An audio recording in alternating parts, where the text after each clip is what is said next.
Hello, ladies and gentlemen. Welcome to the final day here at EMEA of Contenders Trials. My name is Dor, and I'm joined by the always wonderful Kenobi to bring you all of the Group B action for today. We have some rather interesting matchups on our hands for today, Kenobi, don't we?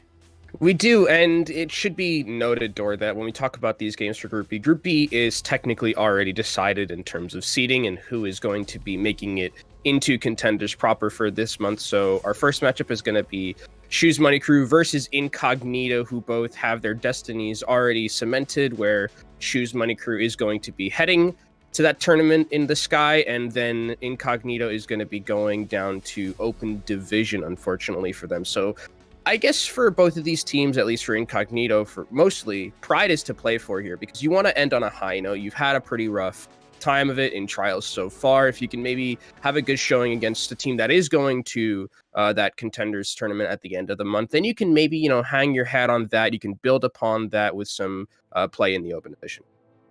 Yeah, there's room to eke out another win in there. Like you said, pride's on the line. And for me, I'm looking at this group, and it's pretty interesting, like, standings-wise, right? You have Ex-Oblivione and Shoes Money Crew, who are clearly at the top. I think the map differentials are like +11 and +9. It's ridiculous when you take a look at them. And then everyone else in the group is like almost dead even. I think it's like +4 to -4 is really the range of the remaining team. So there's a pretty stark difference. There's no surprise to see this group locked up so early. It definitely could have gone either way for a lot of these teams. I mean, you see Incognito's at 1-3 right now. If they had just taken another win, they'd be at 2-2, probably off of the back of winning against a team like Vox Nihili or like Hotbath and kick them down to their position right now. But unfortunately for them, like I said, it is cemented that they are going to be going down to open division. Not going to be they have to get to trials through the harder way, I would say, than just resetting completely like Vox Nihili or Hotbath will have to do. And again, it's going to be that pride like you talked about. And for both of these teams, we saw Shoes Money Crew play yesterday a little bit, actually. They were playing against Hotbath. I know that we had Fees, who was in the interview with us, and he said, it was a one-trick team. It's very stressful. Hopefully, though, that they can, against this team in Incognito, they have a little bit less stress and they can play more to their comfort zones rather than just adapting wholeheartedly to what Hotbath was. I think that's one of those things, though. When you go up against a one-trick team, it's always like you can only prep so much, right? If you devote 25% of your time to preparing for Avoided, you're not going to be ready for 90% of the teams in EU Contenders, and that's just the nature of it. It's an awkward one and really relevant to the EU scene for whatever reason in particular. But we're ready to hop into it, ladies and gentlemen. We're starting off on Nepal to open things up between Shoes Money Crew and Incognito. And as we know, Dor, control one of those great equalizers in Overwatch, right? Where anyone can win on any given day. And for Incognito, I really would like to see them here set the tone against Shoes Money Crew because of the fact that you really want to have that good performance, and no better place to do it than Nepal at the start of the matchup and make Shoes Money Crew work for another win that they have to get all the way into that contender proper. Yeah, I think the name of the game here is just cause chaos for Incognito. And like you said, no better does that happen than on control points. And look at what they're locking in. They've got Wrecking Ball, plenty of interesting picks. And I wouldn't be surprised to see a lot of these stay, right? If they swap to a meta composition, playing Shu at their own game would effectively be suicide here. But we're playing Mystery Heroes. God, Kenobi, what are these guys running? I mean, it's funny because in Incognito's questionnaire, it does say that for both the main tank for Wicked and for Yelmo, both of their best heroes are Wrecking Ball. So it looks like Yelmo drew the longer straw and gets to play it this time, is going to be comboed along with Wicked. So a lot of dive and disruption can happen from this composition of Incognito. But there is also a dive that's coming in from Shoes Money Crew with that ball and that Zarya. Yeah, Shoes Money Crew have a little bit of a harder time actually pushing in with the Zarya, but once she gets into position, going to be super hard to remove, especially with the Wrecking Ball constantly dishing out damage to the backline. Now, these teams are going to have a very easy time dying, though, to say the least. There's a really big health pool for both sides, a ton of support for each of them, but finally, Yelmo's going to be the first back to break, opening up the door for Shoes Money Crew to try and move in. And you can see Fees is down. That means there is no one to deal with that Echo in the sky, except for A10, who takes out Sobek. Sobek getting a little bit too close to the ground, and A10 will clean up that Echo and that Mercy combination. Yeah, and the big difference right now is just the amount of sheer damage that Shoes Money Crew has, especially with the Zarya. I mean, the Zarya is so high charged as well because of the fact that Hades is always diving in on that Wrecking Ball, and whenever the Wrecking Ball dives in and pile drives door, if A10 just slaps a bubble on him, it's an easy 40% charge for him. So A10, I mean, we saw him yesterday on the Zarya as well. It looked very good, and I like that Shoes Money Crew is playing this aggressive angle. Yeah, they've got a good place to hold, but they're pushing into mines of their own. In the meanwhile, though, Incognito are almost to a couple ultimates. If they can just live for a couple seconds right now, and they can't. Oh, they had a chance to get in if they could just last a little bit longer. But Shoes Money Crew, like you said, the aggression pays off big time for him there. Yeah, good decision there, I believe, from Sab to Nano. That Zarya, even though they had Graviton Surge, it's just a very easy way to win a fight because of how charged up Zarya is at the point. And A10 actually going to be, this is actually really smart. He's giving Ana a lot of ultimate charge here. You can see Ana started that basically when he was walking into the mines, had like 10% all charge. Now he's at 55. And now Graviton pulls a ton of damage. There is going to be a sound barrier from Kumber to try and keep him up, but it's only so much you can do, especially with the Molten Core still locking you out of the point. Shoes Money Crew finally put on a back foot from Incognito. We're waiting patiently for Incognito to take this point. I think it's just going to be staggered tactics here from Shoes Money Crew, trying to get as much percentage as possible, and a really nice zoning Molten Core coming out from the Torbjorn player into Suyo, and it is going to be Incognito finally winning that fight. But if you look at the ultimate charges for Shoes Money Crew, they've still got some ultimates to work with, and there's the Tac Visor already getting a kill. Incognito having used have next to nothing. The Primal Rage, I mean, it barely matters. He's in a tiny room. He could go for it if he really wants to, but Feeds has so much free room up on the high ground that this Winston, even with the 1000 HP, isn't going to last more than a couple seconds.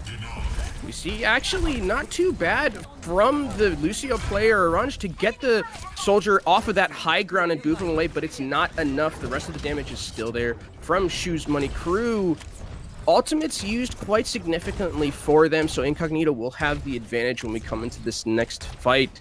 But there is that Nano that you have to be worried about if you're Incognito, because if that gets slapped onto A10, he's going to be able to farm up this Graviton Surge very quickly.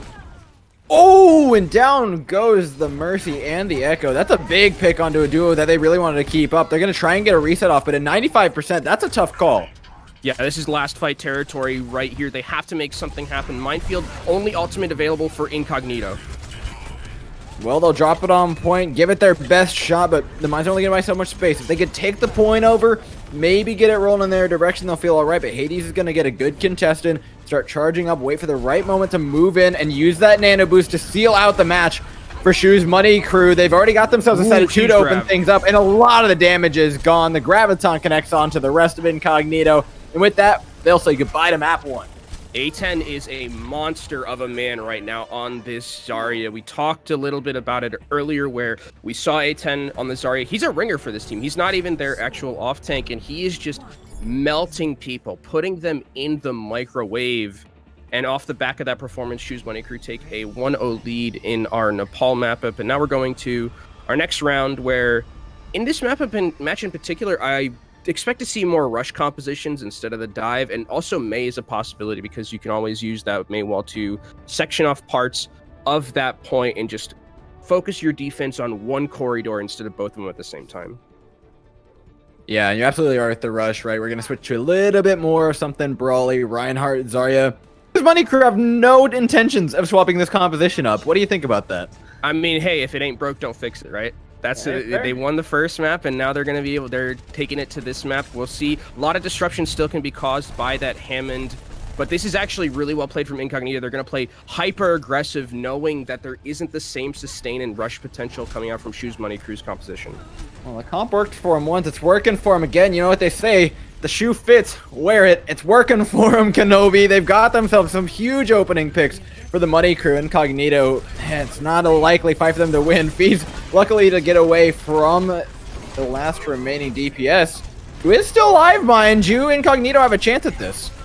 Yeah, they actually flipped the point as well does Shoes Money Crew, so Incognito are going to start losing some of that battle in the percentage, and we just have a brawl right now completely on the point. Health bar still pretty significantly high for Incognito.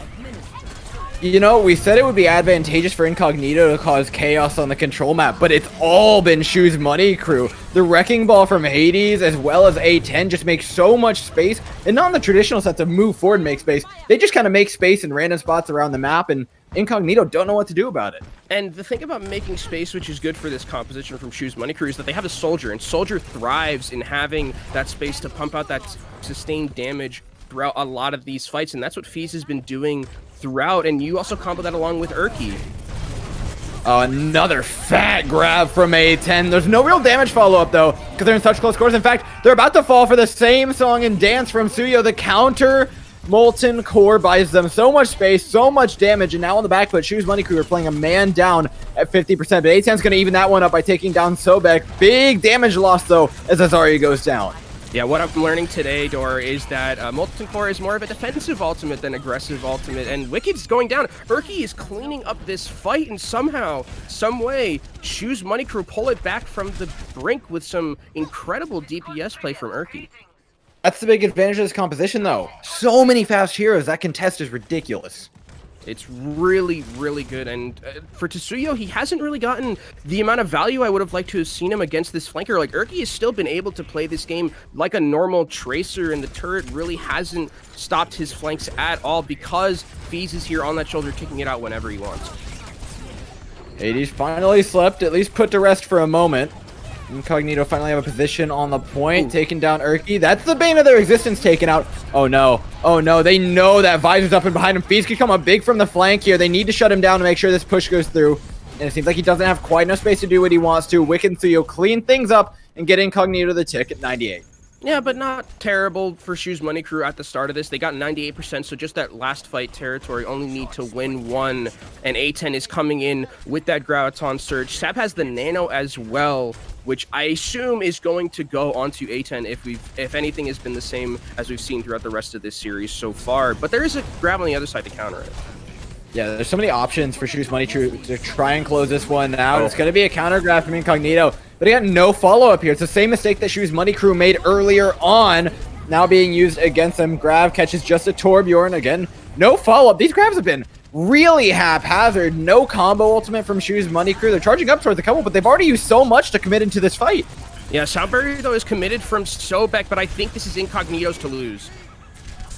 They've got a chance, and FaZe has the high ground, completely uncontested. We mentioned the damage, the space that he has to do it as well. It's coming into play here. The tank lineup for Shoes Money Crew has just been too good at pushing Incognito back. And that's a huge minefield as well, zoning so many members off at this point, and Shoes Money Crew just needs that one more kill. FaZe is popping right now on the Soldier. Oh, I mean, is it popping or is he just uncontested on Soldier? I think they're one and the same at this point as well. He doesn't even have to aim to do it, man. His tanks are making the space and his Q button's doing all the aiming for him. He just kind of sits there and holds down the left click, but it gets the job done. Shoes Money Crew close up a convincing map one on Nepal. Very convincing, and it was weird. I talked about how at the start, like, oh, maybe Shoes Money Crew, since they're not playing against a one-trick team, they'll be able to play a little bit more standard compositions where they can play like the Sombra Reaper Rush, and they're just like, nah, we're just going to continue to cause chaos. We're bringing in the Zarya, we're bringing in the Hammond, the Tracer, all these flankers, and Shoes Money Crew look pretty good on it, all things considered. Maybe Hot Bath gave him a little bit of an experience, and they're just like, ooh, I like that, actually. Why don't we just do this more? Got a little steamy, you know, a little comfortable, relaxed. Not too much so, I guess, since they're still winning on the composition. But this is a weird look from Shoes Money Crew. I can't fault it, though, right? Do you think they're going to keep running it on maps other than Control, though? That's the interesting thing, actually, for me, is that if they continue to run this, like, we're going to Temple of Anubis as our next map, you can theoretically run, like, Hammond Zarya on offense. On defense, it's much harder to do so because you don't have a lot of those entry angles like you do on offense. So I would expect them probably to move more towards the Reinhardt Zarya or the Reinhardt Diva. I mean, for sure, the one thing I would say is that you don't take A10 off of Zarya right now. I think no matter what you do, you just keep him on it because he is dominating this game currently with that Zarya play, like putting people in the microwave with how high charged he is, and even he's getting nanos committed to him. So they have realized, Shoes Money Crew, that A10's a carry right now on Zarya, and I would like to continue to see more of that. Yeah, I do have to say, the Temple of Anubis, I think it works out, at least in theory, a little bit better for Incognito. Suyo's Torbjorn becomes a lot more powerful here, doesn't it? It definitely does, because you have more angles to put those turrets, especially because you can set up like your defense. Like Torbjorn on control has some of those options, but you're not really in a defensible position, and Torbjorn thrives in having like a setup where you can put a turret somewhere and then you can set up your crossfire in another place. So I think that's definitely going to be something that favors Incognito if they decide to continue playing that Torbjorn. Yeah, well, I mean, for Suyo, it's almost a one trick. I think I've seen him lock in another hero like one time during last trial, but yeah, it has been all Torbjorn all the time. They do normally, or at least the last team I saw him on, they did normally carry around a substitute to bring in for different maps whenever they needed it. But I mean, I see 6 members in the lobby right now. Suyo's not going anywhere, so I'm expecting more Torbjorn. Yeah, I mean, it does say that in the questionnaire, it says his favorite hero is Hanzo. Probably not seeing Hanzo. Sorry, guys. Yeah, unless it's like double sniper. Hanzo is not in a good position right now, just in general in the meta. So you're right. It's probably going to be sticking with the Torbjorn here. Echo is also a possibility that we could see, because we saw a little bit of it from Incognito as well. And on Temple of Anubis, regardless of where you are on offense or defense, you have that infinite skybox to play with, and you can really, really abuse those long sightlines with the projectiles coming from the Echo. Yeah, and along with the Echo comes probably another Mercy, and the big question is, does that work, right? Choose Money Crew have a bit of flexibility. They're running a lot of hit scan, especially with the Soldier, and it was enough to deal with a Mercy Echo when normally Soldier isn't super great into these Mercy combos out of the sky, because he just doesn't have the right amount of burst damage to really take him down. He was consistently warding them off time and time again, and I would expect to see a lot more of the same from them. I mean, I don't know what I want to change from Choose Money Crew. I don't even know if they're going to run the same composition. This is there's no predicting what they're going to do. These guys, their care is non-existent. They're into Contenders. They're very happy with that. They're here to put on a show. Yeah, they're just like, why don't we just try something new? We're playing with house money right now, right? Where it's like, oh, we're already in Contenders.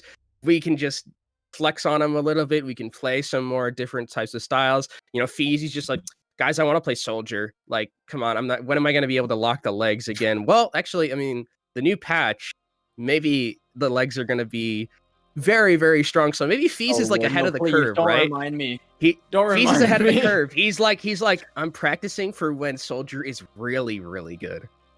Have you actually like tried that patch? He's like a goddamn T2000. It is that ridiculous. I haven't tried it, but just like what I've imagined is just like soldiers everywhere. There's legs everywhere. Right? They're always locked, no matter what.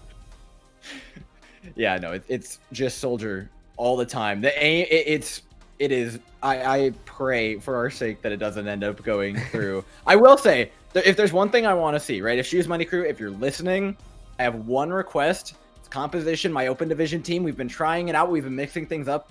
Call it Bive, Bastion, Dive. It works every single time. I promise you, Kenobi. Walk me through the Bive. We beat 4 teams with it. But okay, walk me through Bive. Yeah, Bastion, walk me through Bive. Yeah. Diva, Mercy, Bap, and then other DPS is a Sombra or a Symmetra, right? Okay. Dependent on the map. Okay. And then, for whatever reason, it just works.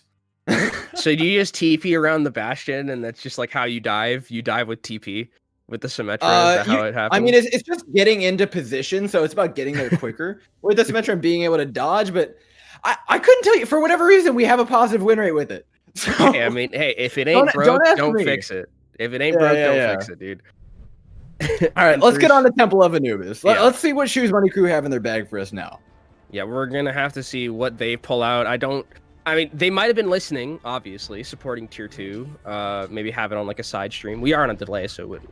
But for them, I think they are going to be running, again, okay, A10's on the Zarya. That's good already. I like that. And Hades, I think, is probably going to be sticking to the Reinhardt. So more of that rush style of composition. And you mentioned it as well. Tsuyo on the defense, going to be on that Torbjorn. I'm looking out to see where he's going to be setting up his turret, because a lot of what happened in that last matchup was the turret really didn't get a lot of value because you just had the Soldier taking it out time and time again. So I want him to put it in a place where it's not going to be just insta-killed every single time. And I think he's got it in a pretty good spot. It's going to avoid a lot of the sightlines from the Pharah that it seems like Choose Money Crew were teasing at us. But no, they're going full rush. I don't see how they go back to full meta after running that composition, Kenobi. I mean, it is Temple of Anubis. It's one of those maps where you can just like rush into this side room on dark, and then you can just take the high ground away. And with the Reaper, they have a lot of sustain to work with, and realistically, no Diva available for Incognito. That means that this Reaper is going to get an insane amount of value if it gets up close and personal. Yeah, and it's going to get it up close and personal really quick. Shoes Money Crew rushing over to the pit. Oh, no, that Reinhardt, he's screwed. Wicked got hacked out of the charge with effectively his pants down on the point. However, will be traded out for 2 more. Incognito, they're turning this one around, especially with a hack onto CEO. He'll be just fine. No point present for Shoes Money Crew. It's going to be go again for them. And Orang actually had a really nice position on the opposite high ground. You can see him right there where Yelmo was pointing, and just pumped out so much damage and healing to his team uncontested. You can already see he's 70% towards his nano boost. So credit to him really making that team fight work for Incognito, and Shoes Money Crew have to reset. They have the coalescence, so they have the sustainability to push through aggressively here in this next fight. And no doubt they'll use exactly that. This time being a lot more aware of the Ana. Should be up on that high ground, forcing her away. Not a good position for Orange, but he did manage to get a lot of ultimate charge from that previous fight. So it's going to be support ultimate versus support ultimate, and an EMP chucked on top of it. Shoes Money Crew all caught out by it. Urki, the only man to survive without it, but the coalescence goes through. Even the graviton, though, isn't enough for Incognito. They've thrown every ultimate, everything in the kitchen sink into this fight. It's the Molten Core out of last-ditch effort, but it's not enough, Kenobi. And they also committed the nano to that as well, but Yelmo not going to make the heroic play happen. And it's going to be Shoes Money Crew taking this first point off of a beautiful rush onto Wicked. Wicked, the poor man, has had such a rough time, has died first in both of those fights, and is basically getting abused by this rush composition of Shoes Money Crew. Yeah, I mean, it was 1 ultimate versus 4, and SMC still managed to win. Now they're coming in with EMP, grab, everything they could ever want. The 3 biggest ultimates in the lobby right now are in their hands. The EMP catches just enough for them to take down Wicked, followed up by QRXU. Suyo's not going to be able to do much of anything. Like I said, they used all of their key ultimates for holding in the previous fight. Shoes Money Crew still have more in the bank. They've still got a Graviton Surge to try and finish this one off. And if that isn't enough, Feez even has a Death Blossom on the back end. Wicked has to hit the biggest shatter of his life if he wants any chance at this, but no, a bubble will deny that immediately. Feez in the front line, 2 ticks down, 4:13 on the clock. Can Incognito come in for one last ditch hold? Yeah, they just have the Hammond here, but it's not going to be enough, Dor. These respawns are not going to be coming quick enough to save Incognito, and this is a very, very convincing first push from Shoes Money Crew. They're ending with 4 minutes on the dot, which is how much time they started with. And if you're ending Assault with more time or the same time that you started with, I would consider that a pretty big success. Yeah, I'd consider it problematic for Incognito. And you know what's the shame is, right? That first hold, that was so good. Right? Orange up on the high ground. Granted, he was uncontested, but the Sombra Torbjorn showed some serious promise. And then all of a sudden, you're using 4 game-winning ultimates in a fight and still not winning the fight. I don't know how you shift from one to the other, but it was unfortunate to see. Yeah, one of the reasons they lost that fight was the EMP didn't hit the coalescence, right? The coalescence was out, and if you're looking back at that, you definitely want to be hitting that coalescence, because then they grabbed after that, and there's still that coalescence able to keep the team alive and sustain through it. So just pixels away from making that hold happen, but credit to Shoes Money Crew for taking advantage of the fact that they have the sustain advantage and they can continuously just fight on point. And like you mentioned it, Dor, as well, is that like throwing those ultimates into that fight where you wanted to try and hold really hindered Incognito's ability to stop the snowball, because that's exactly what Shoes Money Crew did. They said, okay, we know we have the ultimate advantage. We'll just rush in. We basically can smack them with our wallets because we have the ultimate economy advantage, and we win the fight that way. And now when we look at Shoes Money Crew on the defense here, Urki is going to be on the Mei, which I love specifically on this map because you can really abuse those chokeholds and make it miserable for rush teams to run through these very, very narrow corridors. Yeah, you know who's really going to be struggling? I'm looking at the Ana, right? On defense, she has so many good sightlines to work with, but on attack, you really have to earn those. Same with Studio's Torbjorn. It's going to be a much more difficult task pushing this map than holding up, but they've gotten themselves a decent position. Feez waiting for the right opportunity to dive in onto the back line. Does get caught out by a wall from his own teammate. Luckily, it goes down, though, and with it goes Wicked. No front line to this attack anymore. Shoes Money Crew are going to push through. This is about to get very, very bad for Incognito if they can't get out. FPs was like, help, this is my own wall. Save me, save me, save me. And then he eventually gets saved, and it's going to be Shoes Money Crew continuing to stay on this defense. A10, super high charge. I mean, what else do you expect from him from what we've seen so far? He has just always been above that 80%, and these stagger kills are really going to be detrimental. Wait, okay. All right, well, I guess he tried. Wicked tried there. Didn't go down without a fight. Yeah. However little that may have been. This is very good from Shoes Money Crew, though. They're playing aggressively. They know that they have the advantage in terms of numbers, and then they can just walk back out with the Lucio, farm up so many ultimates. I mean, look at all of them. You have you're close to the Blizzard, close to the Grab, and you have Shatter and Coalescence. This is going to be very difficult for Incognito to even walk through. They have to make an eco push here and force out some key ultimates.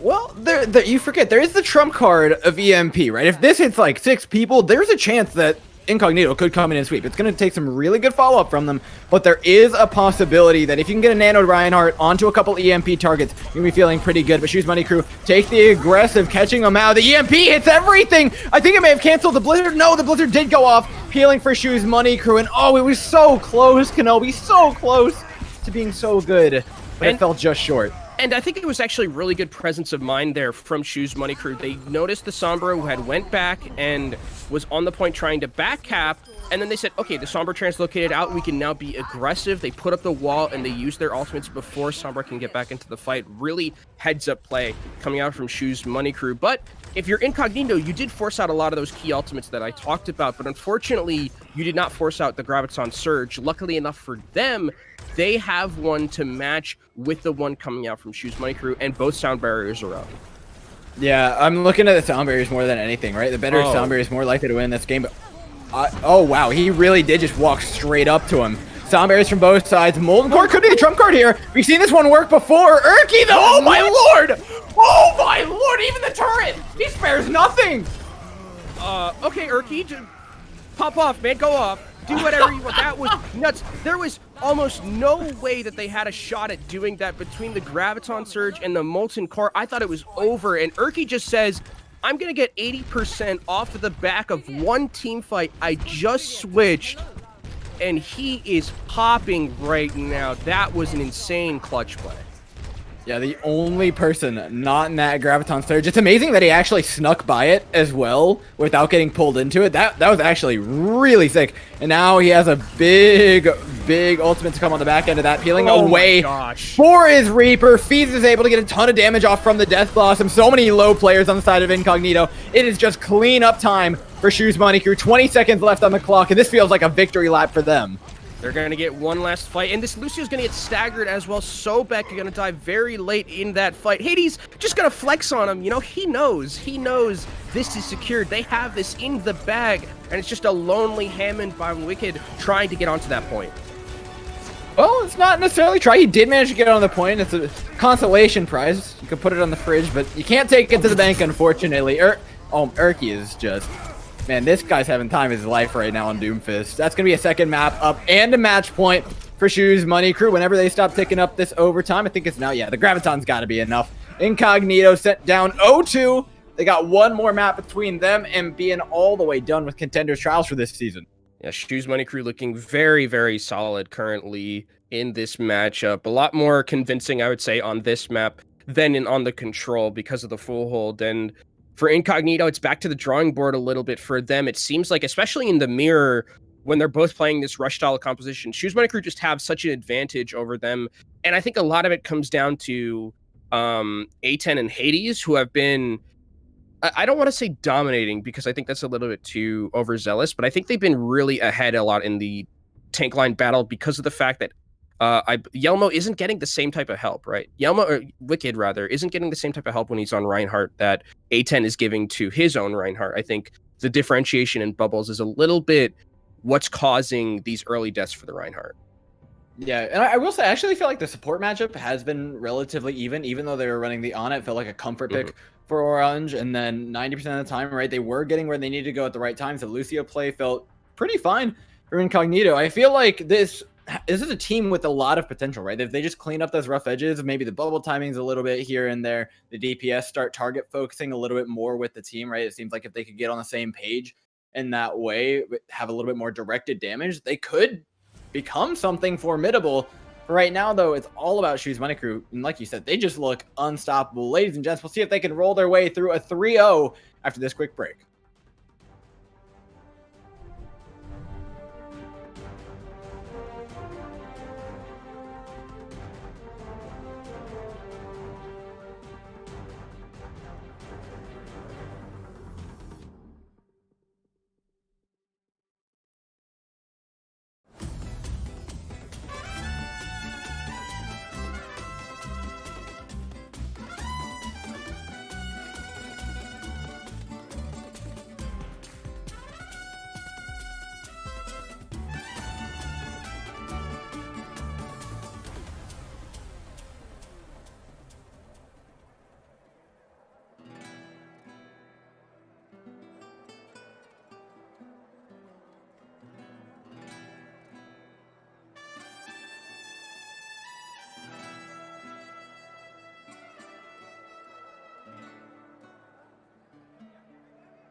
We're back, ladies and gentlemen. Map number 3 of Shoes Money Crew versus Incognito. Nothing but pride on the line. But Incognito, they want to come in. They want to make a name for themselves, goddammit, Kenobi. And they got one more map to do it. They got to make something happen here. This is where they got to throw all their chips on the table, play all of the aces up their sleeve. You know, every type of metaphor you want to use for a last-ditch effort, they have to pull it out here. And it looks like not too much changing from them. They aren't going to be running the rush composition. They're going to be running more of that divey tank line with the Winston and the Diva. Tsuyo still taking on the Torbjorn. Don't expect that much to change. But the interesting thing here is the Pharah is going to be on this map. And obviously on Eichenwalde, it's probably been one of those maps where Pharah has just like thrived the most because you have that infinite skybox to play with. You can hide around that tower and just pump out so much damage. So for Incognito, I wonder how they're, or not for Incognito, Shoes Money Crew rather, I wonder how they're going to be able to deal with this Pharah in the sky. Are they going to try and match it? Because Erky, from what we know about Erky is a very competent Pharah player in and of itself, but it looks like they're actually just going to decide, nope, we're going to be running double flankers instead and just ignore the Pharah as much as we can. Yeah, they're eyeballing one player only, and that's going to be Orange. Getting in and getting on top of that Ana is their #1 priority, but they're going to have a hard time getting all the way back. Up on top of the balcony is a pretty far position. They've got to wait for their cooldowns to come up to get before they get there, and in that time, that's enough to take down Sab. Right now, this fire pick is doing work, but they finally got in and on top. Sobek goes down, A10 traded out, but that spawn walk is going to be pretty far for the defenders. Yeah, but it's a very aggressive dive that's going to cost both of the tanks their lives. Jarsu goes down, and the Tracer is trying to do as much as they can, but won't be able to get out of this one. And a very good defense at the start already from Incognito. You can see the Pharah already has that barrage ready and available to them. Oh no, the spawn camp Erky. Erky has about 0 respect for anything Incognito are trying to do right now, and they're flexing. Yeah. It's not even a flex, like, that was a smart play. Like, he's like, you know what? I bet you guys aren't going to be playing heads up enough to go and defend your Pharah on the way back from spawn. Take him out. Now there's no AoE damage. None of the stuff that was stopping Shoes Money Crew in the last fight to actually contend them this time. They had to use their res in their own spawn, for Pete's sake. Now we're on to point B, and that all off of 1 pick from Erky. And there's a pulse bomb as well from Pheasant. I mean, that was just, you're right. It was very heads-up play from Erky to take out that Pharah and spawn camp him. Fees, I like what he's doing here. He's playing very aggressively, pushing Incognito back as much as he can. Yeah, and Erky's going to get a ton of ult. Oh my lord. Okay, no, that's just disrespect. That's disrespect for disrespect's sake. I mean, just take the bomb, dude. Just take it. It's right here. And look, I mean, look at where Incognito is right now. This is just so much free cart progress. that Shoes Money Crew is getting Incognito is No, frightened to you're death not allowed. right You're now. not allowed to EMP in their spawn. No, yeah, don't. Dude, did you see where A10 is? What the hell are they A10, doing back there? A10 is like, look where he is. He's in their spawn. He's like all the way in C spawn. He's giving us the Eichenwalde map tour. I think that's what it is. I mean, Shoes Money Crew have just given away this fight in any sort of card progression, but Urki still has an EMP. Like, they still got a chance at this fight. Shoes Money Crew have not done with this. Are with Fees out of the fight, trading for Suya. That's actually pretty good for Shoes Money Crew, who use an EMP, catch 3 members as the tanks and the Ana, most notably. The Nano Boost no longer available to try and keep Wicked alive, and it won't be there in time to save him from death either. Coalescence now aggressively from Shoes Money Crew to try and close things out, but QRXU on the high ground does have a pretty good position. Oh, well, not anymore. Not anymore. Incognito mode in general just doesn't have a good position right now because their position is back in spawn, where Shoes Money Crew is trying to keep them throughout all of this. And even though Incognito had the ultimate advantage, doesn't matter because EMP is a very, very strong ability. And we see Shoes Money Crew walking over the Toby bridge here. Have to be careful for Incognito to not play up too aggressively or they're going to get boomed by a Lucio. Yeah, boomed by a Lucio named Kumber. I can't imagine a worse feeling, to say the least. Yeah, as a sound barrier against 4 ultimates. It's the best one for Incognito to come in and win. And I like that play from Wicked. That's a good push onto Urki and one that's going to give him at least a little bit of breathing room. It's going to get healed back up as well. And finally, the bleeding has been stopped a little bit for Incognito, but Shoes Money Crew, they're not letting this one go. They're still fighting as much as they can. With Fees going down, it's probably going to end the fight, though, outright. Yeah, they do only have 2:30 on the clock, right? That it's an average timer, to say the least. Oh my lord, Kiora. He's coming alive on this Ashe right now. It's actually looking really, really clean. It's giving him a lot of life, and I know Shoes Money Crew, they're feeling really confident and such, but the way the hold's going right now, this could get bad for them, especially with all this stagger. Yeah, they have to be very careful to not overstep their boundaries and get too cocky, but throughout this entire thing, they have been farming up a lot of key ultimates. They have the sound barrier and the coalescence, so they have sustained advantage when we talk about this next fight. That's the question, though. Is it just one fight? There should be a recontest from Incognito. They're going to use this Molten Core just to peel away. Wicked goes down. Now the odds a lot less in Incognito's favor. Sio's turret, though, is going off. Takes out Hades. Sobek. What? Kenobi, I have no clue what's going on in this match right now. I kind of like it.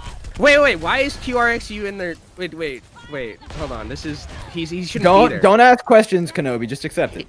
He shouldn't be there. He's not that. They stopped the teams.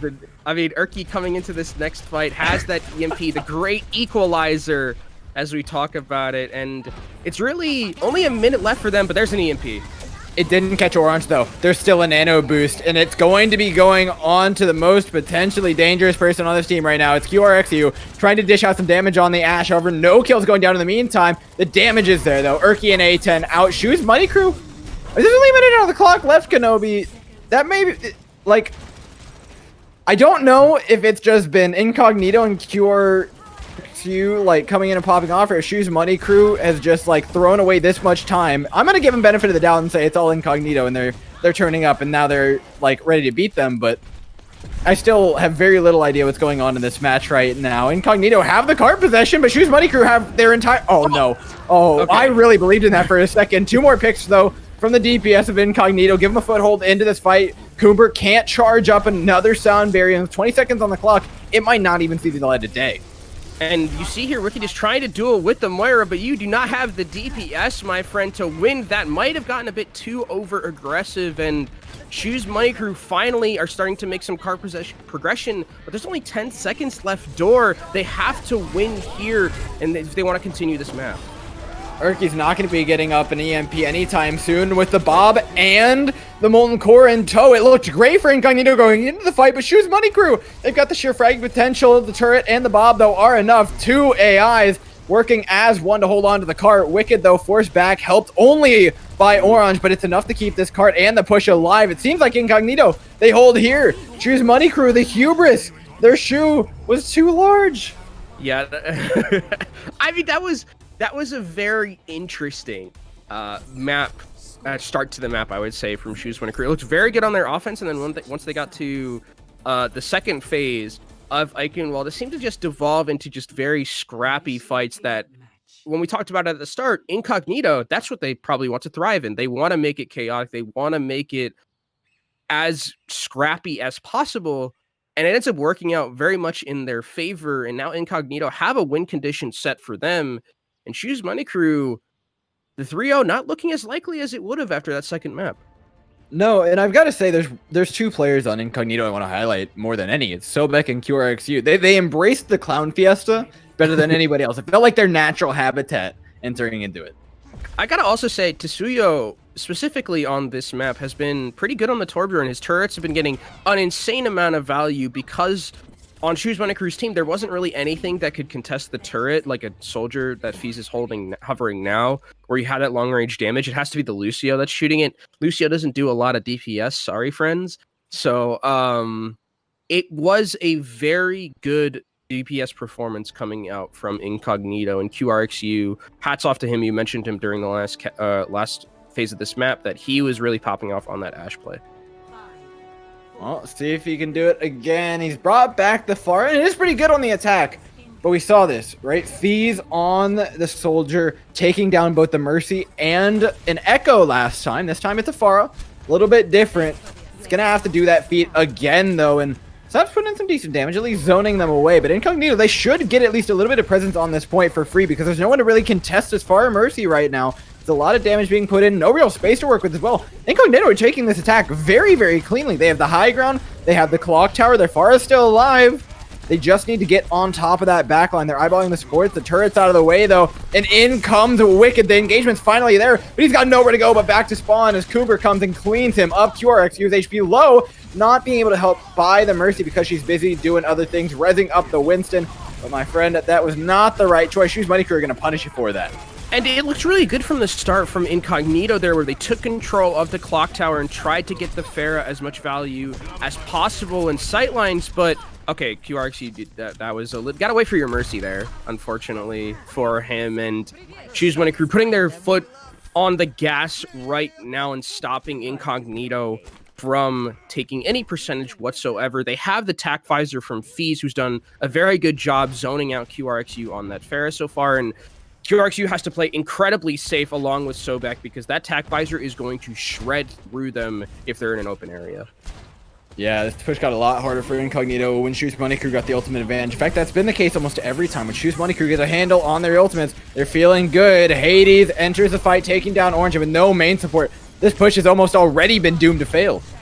Yeah, really good job from Sav there to stay alive as much as he could. There's a huge Graviton surge, and that's going to get 2 members. Yep, Yomo becomes the new target. D-Mech in, and 3 ultimates used, 3 relatively large ones from Shoes Money Crew, so Incognito can at least be happy with that. Nano and the Graviton Surge were the biggest ones that I would say, but they kept the Pulse Bomb, which, if we know anything about Pulse Bomb, Pulse Bomb is one of those ultimates that can end fights and break them apart before they even start if you get it onto one of those important members in the backline, like the Ana. Get rid of so much of the healing output from Incognito's team. Yeah, just keep an eye on Urki, because Hades' Primal Rage, it can do some damage, but like we said, there's nothing to back it up. No sound barrier, no nothing. Urki poking and prodding. Orange is 20 different kinds of in a rough position right now. How? Urki, no. Oh my god, Urki. No. Okay, wait, there's a chance. Incognito could do this. They're in with the Molten Core. That's point A, courtesy of Urki. Urki, I mean, that's just, you hate to see it. That's a you hate to see it right there. He really wanted that on it. You could smell it on him. Like, he was like it was a sniff away from killing that Ana, like 1 pixel of health, and Urki was just like, I see it, I know I can get it, I can blink through the trees, and he ends up blinking to his death. And Incognito, where it looked like they had a pretty rough time on the offense, now get a chance to go through the second phase of Eichenwalde and actually take a W here, Dor. 3 minutes left, a pretty significantly good time bank. They have a Pharah barrage available from QRXU. He's going to have to play very carefully around it. It's a good chance to get back into the fight, though. Remember, there's going to be a nano boost to use alongside. Oh my god, we mentioned the pulse bomb ending the fight early. It took out both the supports, Kenobi. That was a great shot from Urki. Redemption has been achieved. Yeah. I was going to say, the redemption arc has started here for Urki. He's like, okay, I gave up that first point. I'm going to make it up by getting a double pulse bomb onto the supports and ending this fight right here, right now. Hades is very deep in that back line. Yeah, this is an aggressive position to say the least from Shoes Money Crew. One that Incognito are happy to take advantage of and now sent back to spawn, but they've got a couple of ultimates on the horizon, don't they? Graviton Surge available for A10. Nano as well from Sab, and we've seen a lot of these nanos going directly on to A10, but here you can put it on Hades. Wait, QRXU. Well, Feez will make space with the visor. Oh no, he's going on the QRXT flank. It's got him a lot of space. Wicked's now. All right. Primal down. Monkey on the floor. He is low and bound for death at this point. Orange could not keep him up in time. HM's just waiting for the right opportunity to lob this Graviton. In fact, Feez is going to end the fight on his own. Not sure if it was from the flank or just dealing damage from the front, but either way, it's working for him. 2 minutes on the clock for Incognito to match the push. And they win that off the back of just the one ultimate, the Primal Rage from Hades. They're able to keep a lot of their important ones. Incognito coming back into this fight. QRXU is actually swapped over to the Ashe. We saw the Ashe get a ton of value on their defense. We'll see if it can do the same on their offense here as they're going in, but they're rocking into a Graviton Surge. But that's a nice pick on the Urki to start. I mean, QRXT, as well as Sobek, I'll give him credit, right? You got the Mercy on him, but they have put the team on their back for this map so far. So you go in with another Molten Core. You can't put it through the shield, though, is the unfortunate part, so it doesn't hit any key areas of the map yet. Bomb thrown in over top for good measure, but a great sound barrier from Kumba to keep him up and going. Sabotage itself for Suyo, but his trades back and forth. This fight's about to get real dirty, but remember the entire time, Shoes Money Crew, they have their DPS up, and they have the spawn advantage, so it's bound to be a hold for them.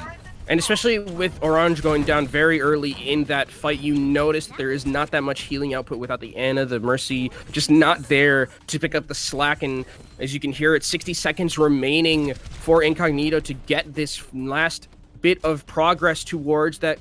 I guess it's white box of victory here or green box of victory. I can't necessarily see. But the golden box of victory, as it usually is, it's a color. There, white box of victory. I was right. Okay. White box of victory. And we see Urki again. Pulse bomb at the ready. He's been very no.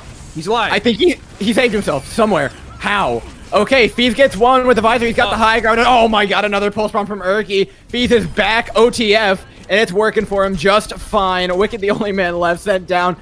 Wow, you know, well, good presence of mind to save himself down on the lower platform there with 19 seconds left. It may just be not enough. Yeah, that's some nice parkour from Wicked, but through all of that, QRXU is able to farm up Bob, and that's really the thing that is going to save Incognito here. That Bob on the point, going to be able to contest and touch, but someone else has got to get there in time. Got the Bob. It should get. You know what? That's a big pick on the Feez. That's a high ground taken out. Incognito, they can do this off the back of this fight. They will have a Molten Core coming in. Wicked might get able to get the mines up just in time. Oh no. Sob's down. Big pick for him. Wait, Suyo. The turret, the corner. Let's go. Wait. Are they going to... They've done it. That's it. That's it, Kenobi. They get a map off him. Incognito at the very death are able to take a map off of Shoes Money Crew and talk about playing for pride. There's a little bit of flexing, a little bit of hubris coming out from Shoes Money Crew, but full credit to Incognito for taking advantage and taking that map, getting us something to hang their hat on in this series. I'm happy for him. I feel like they deserve that. I feel Shoes Money Crew's rubbing it in a little bit too much. It only feels justified that Incognito take away that map. And you know what? Some of those fights, those were really good. The flanks from QRXT were great. I feel like Feez went for them, and it wasn't the same degree of success. The control of the high ground was really strong, even though the match broke down more and more. It felt like Incognito always had a plan, which Shoes Money Crew, I'm not certain they were playing anything other than quick play. Yeah, I mean, QRXU, the thing about that I really like, once he went to the Ashe, it was just like the Ashe really popped off in a lot of those fights. You even saw like he kills Feez immediately as he coach guns up there, and they're able to take the win off of that. Really nice play, I would say, coming out from Incognito at the very death of this. And now we're going to Junkertown, where if QRXU can maybe bring back that Widowmaker, bring back that Ashe play, because you have those long sight lines to play with on A, there's a chance that, I mean, I'm going to say there's a chance we could be going to a map 5. Yeah, I think if we start relying on the DPS a bit, I think it does open up the door for Shoes Money Crew to continue playing around like they have, but I don't think they want to. I think one map is about all they're going to be comfortable giving, don't you? Yeah. I mean, they're probably just like, okay, you've had your fun. Eichenwalde, we lost it, but now Junkertown's going to come back and they're just going to be like, okay, we're putting our foot down. We got to go get lunch, got to go get dinner. We're ending this series right here, right now. But I mean, if Incognito, they have the momentum, and maybe sometimes that's all you need, the mental of just having that ability to say, okay, maybe we can come back from this. Maybe we can start that reverse sweep. Know what I will say? For worse or for better, this match has carved itself into my brain, and Incognito will at least be known for that. Yeah, I'm not going to forget Erky just blinking off the side of the map right there. That's 100% going to be there in my mind forever. We've taken the arc from Erky getting the most ridiculous 4K, like bending around grabs coming out of spawn on Doomfist, to him falling off the map, to him immediately then hitting a 2-man pulse bomb onto the support. Yeah, I mean, it was a roller coaster of emotions here for Erky, but Erky, very, very talented DPS player in his own right. You saw it with the Doomfist play. His Tracer play still looked pretty impeccable, all things considered, and it looks like we do have a change. Juice is going to be coming in for Tsuyo, so that means no Torbjorn play, I'm going to guess, coming out from Incognito. Yeah, and this is the swap I was kind of expecting, right? They get the substitute in, they finally have a 7th man in the lobby to do that with, and it's definitely the right choice, I think, for Junkertown. The Torbjorn's going to have a much harder time with these longer sightlines. Definitely, and it's not going to get the same amount of value against the flankers that it would on those more enclosed areas, and that means what I'm expecting, just based on what I'm seeing from Juice, is they are pretty much trained as a hitscan player in their questionnaire. You know, Ashe is their best hero, Tracer second, and Widowmaker third. And if there is a map in Overwatch that you kind of associate a hero with, this part of Junkertown, this very open, long sight line with not a lot of cover to hide around, you associate that with Widowmaker. And it's all about that Widowmaker battle, right? The tanks can make space, the other DPS can help deal with it. QRXU rightfully back over onto the Ashe. This actually feels really formidable from Incognito. I'm looking at this DPS lineup, I'm like, I don't want to play into that, you know? It reminds me a little bit of like what the Washington Justice did with Stitch, where they have Sobek on this one. They have Sobek, who's going to be pocketing QRXU, and that's kind of what the Washington Justice did, where they had their Mercy pocketing their Ashe, and the Ashe would just one-shot people no matter what coming through. You have that amplified damage with the dynamite, so you're farming Bob much quicker. And the double hit scan setup for Incognito could be very scary for Shoes Money Crew if they're not careful. All right, everything's here on the spawn hold. Shoes Money Crew are back at their business. Fees on the Widowmaker right now has the sightlines. Orang up on the high ground. And there's only so much you can really do until you break this spawn. You have to break the shield phase. You have to do some serious damage. At 200 HP, that Echo becomes so much more deadly. Wicked's taking him down, and that's all the space gone for Shoes Money Crew. They've got to start connecting shots, and they're going to run out of time. And I'm actually very impressed with what Yelmo did on this Hammond. He flanked around all the way back and is able to take out the Widowmaker. Then he takes out Sab as well. Really good presence of mind from the Hammond to break this very early hold from Shoes Money Crew. And Shoes Money Crew really didn't take... they took 40 seconds off the clock, but you can look at some of the ultimate charges. Yelmo already towards a 53%. Sobek is going to have Valkyrie in this next fight. Incognito comes out ahead in that trade, all things considered. And you know what? It's pretty good for them that they come ahead in that, because now the space is so much better for this double hit scan composition. Erky can only do so much. Now it's up to Shoes Money Crew to actually make space for themselves, which they didn't do the last fight because they were running the Reinhardt. You have to swap main tanks over to Hades, who's immediately taken out. This is so good for Incognito right now. And now with everybody in one small room, oh man, this is about to get real bloody. Those hyperspheres and all of that AoE damage are going to be doing so much for them. Yeah, that's I'm not locked in here with you, you're locked in here with me type of deal right there. Yelmo going through the backside of that small mega room. And this is a very, very convincing first point for Incognito, and Shoes Money Crew don't seem to know how to deal, at least currently, with the double hit scan play. It's getting so much value, and every time they try to dive in, QRXU is just taking their heads off. And you know what? Rightfully so. Continuing to pop off, get him a Mercy Pocket, and just let him go to town. Now it's Incognito with a really significant ultimate advantage. However, the numbers will be evened up a little bit as their DPS both fallen. That's going to be huge for Shoes Money Crew to start putting on the pressure again. Yeah, I'm pretty sure. I think the Shoes Money Crew DPS heard me right there. They're just like, okay, we're going to start doing our job. We're going to start taking down the DPS. And now Shoes Money Crew have stopped the bleeding a little bit, but their respawns are pretty far away. Luckily enough, it is Tracer and Sombra, so they'll get back into the fight quickly, but it might not be quick enough if this dive comes in quickly from Incognito. Yeah, Incognito have been relatively quick about it, using the Valkyrie to get themselves in, but their DPS on the low ground, there's no follow-up damage here. It's all reliant on those mines actually popping off. The EMP caught 3 so far, and Orang is still in a pretty good position right now. Gets to transfer a re-engagement. Neither of these teams have taken this fight in the most clean of ways, but note, Incognito, they've got more ultimates to win it. And there's the Graviton Surge committed from A10, trying their best to win this fight, but it's not enough. Juice is putting everyone in the juicer right now on this Tracer play, pulping them up. And Incognito, again, continuing to take these fights really well and winning out in a position where if you had looked at the first 2 maps and told me they'd be here taking it through Junkertown with 3.5 minutes about to take second point, I would have said you were crazy. Yeah, I would have said about the same. And now that they've got a Gravitic Flux to boot, they may not even have to use it here. It's just pushing aggressively in. The cart 1.9 meters away, but they've got plenty of frags to get there. The tank line for Incognito, I feel like, is really turning up here. We haven't talked much about them, have we?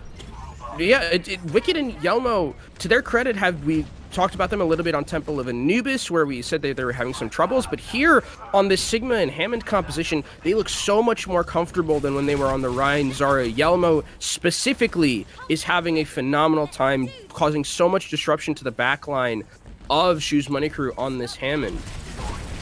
Yeah, and since Shoes Money Crew are still playing Mystery Heroes right now, they just don't have that much in the way of ultimate charge to actually get themselves in, swapping over. Urki's on a Sombra. They're working towards the EMP, and that pulse bomb might not be enough to win that fight straight up, but taking out the Zarya certainly should help with that K. Shoes Money Crew have gained a little bit of control over this card, and you know what? It's going to give them a breath of fresh air and a little bit of reprieve, unless QRXU has something to say about it. Yeah, both the DPS are still alive here. Unfortunately, QRXU goes down, but the Tracer Juice trying his best to make something happen. Spawns are relatively even at this point for both teams, but it looks like Incognito will be taking back control of this payload. But Shoes Money Crew, you look at them, they have that EMP, the most important ultimate probably in the game right now, and if it gets a lot of value, it could end the push from Incognito right here. Yeah, Incognito need an early pick. They're looking at the Ana. They're looking at the Lucio. Does the stick connect? No is going to be the answer. Fees and an EMP should be more than enough to win this point over. And this is where you get worried if you're Incognito, because when Choose Money Crew start playing around with ultimates, that's when they start winning. And Yelmo's going to get taken down. Just more staggering. And Choose Money Crew have to play pretty well for the next couple of 3 minutes if they want to be able to hold. They use that EMP. The thing for Incognito right now is that now you are able to push through with a little bit more viability because you don't have to be worrying about the threat of that EMP, and you have the Bob to push through even more. Yeah, now it's just about holding your ground. They've got plenty of stuff. Next fight's going to be even more. Ultimates online for Shoes Money Crew. Incognito, they're going to have to pop off individually. They're going to have to rely on those DPS again. Fees going down, though, that's the thing. Their DPS from QRXU is doing such a good job, but he goes down, and this fight is just all over the place, Door. It seems like it's happening on 3 different fronts, and one of them is the payload right here, where we see Juice is trying to pump out some damage with the Pulse Pistol. Oh, if they could take out just one of these tanks, Incognito could get such a big foothold into the fight. Pulse Bomb doesn't connect because of the bubble, saving their life for the time being. Fees, in fact, though, his does, taking down an opposing tank. Now Shoes Money Crew with a very distinct advantage, pushing out into this fight. They've got 3 big ultimates to boot, and Incognito, they're lacking any sort of economy. And A10 is so low, but he's able to stay alive. That's huge. He's able to keep his charge, and now he gets his Graviton Surge. And like you mentioned, Dor, Incognito, ultimate economy just straight up isn't there for them. They've let Urki farm back up to another EMP, which is going to be a fight winner for them. I'd like to see Shoes Money Crew be a bit more patient with these ultimates. Don't use all of them at once because you still have 1 minute and 30 seconds left to go. Yeah, Myas, if you follow up on all 3 of these big ultimates, you could stagger this all the way out to the end of the game. The EMP is enough to get them at least 1 pick. It's only on to Juice. They're forced to use a Sound Barrier with it to try and confirm this fight, and I need them to take out QRXU before I'm fully convinced, because that Ashe can go to town from the high ground. However, Incognito, they're rapidly losing space, especially with Fees pushing their back line out. 1 minute on the clock, not much to actually get them there, but Incognito have to try and push this card further. And that's really good for Shoes Money Crew. They only used those 2 ultimates, EMP and the Sound Barrier. But you look at Urki. Urki's already back 40% towards his ultimate. He'll get another one in this next minute, especially because he's fighting against a Hammond and a Winston who are just ultimate batteries for him right now. And you have a Graviton Surge to combo along with it. He's along the side, Graviton. Oh, it just catches the poor Mercy. Sobek's caught out. Kumber up the other side. And they keep going into this hallway and they keep getting shredded in it, Kenobi. It's just, it's so difficult as well because you have a Zarya who's so high charged. You also have the Hammond who is just pile driving you at the same time. I would like to see them take just the main road onto the payload and try and push it that way instead of taking the high ground away from this team. Well, getting to the cart is a not so easy task for them right now. They're going to have to use cooldowns. They're going to have to use abilities. They're going to have to use a lot of HP to get there. They will manage to drop the mines on. You're in a pretty bad position, and recongesting this cart is a non-trivial task for Shoes Money Crew right now. They're locked into the Mega. It's got 2 kills from the mine. Urki and the 2B EMP is now gone. QRQ is going to have a Bob to follow up with this. This is perfectly winnable for Incognito. They just need to get a pick onto one of these tanks. Oh, but A10 is nanoed, and he's so high charged, he's melting through the health bars of Incognito here. And I don't think they have enough door to sustain and take this fight. No, the spawn advantage gets even worse for them as well. Shoes Money Crew are going to stabilize. I will say, for Incognito, it was a pretty good push. One that we wouldn't have expected following the first maps of this series. But now, that might just be enough to even up the score. You've seen teams win from this position as well, where if you're able to put up some really valiant defenses from Incognito, you're going to make it very difficult for Shoes Money Crew to take this map. And we could, again, possibility is still there that we go to a map 5. The win condition is set for both of these teams. But again, Shoes Money Crew, it seems like whenever they turn it on, when you have Urki popping off, you have A10 popping off, there's really nothing that can stop them. But Incognito has done a good job of making sure that Urki and A10 can't just refarm in their backline and pop off the way they want to and carry the game. Ooh, a lot of pressure on Incognito for this one. What composition do they go with? It's back to old reliable. And you know what? I like this composition a lot from him. It feels like the tanks are the most comfortable on these heroes. It feels like Orang and Sobek are on their comfortable heroes. Juice's Widowmaker we haven't seen much of, but it was solid on point A before. Has to be solid now, especially on defense where every pick matters. And you have the advantage as well when you're on the defense. You can control those sight lines at the very start of the game and set the tone for the Widowmaker 1v1 he's going to be having against FaZe. That is, I mean, FaZe, we saw Shoes Money Crew, they didn't even opt for the Widowmaker 1v1 in that last round. So FaZe, I think here he's just going to probably just try, grapple out, see what he can see on the other side, and then possibly switch back to the Sombra, because you're playing Sombra into a Hammond. That's a pretty good counter in and of itself. Nice counter, but it's not perfect necessarily. Urki's back in on the Tracer, hopefully not flying off the edge of the map this time. And Shoes Money Crew, it's all about closing this out, right? It's become a non-trivial task. I feel like they've allowed Incognito time to power up, and that's just bad news for him. But FaZe put them right back in their place. One more pick onto the Widowmaker here would be so big, but he doesn't want to dance with death any longer.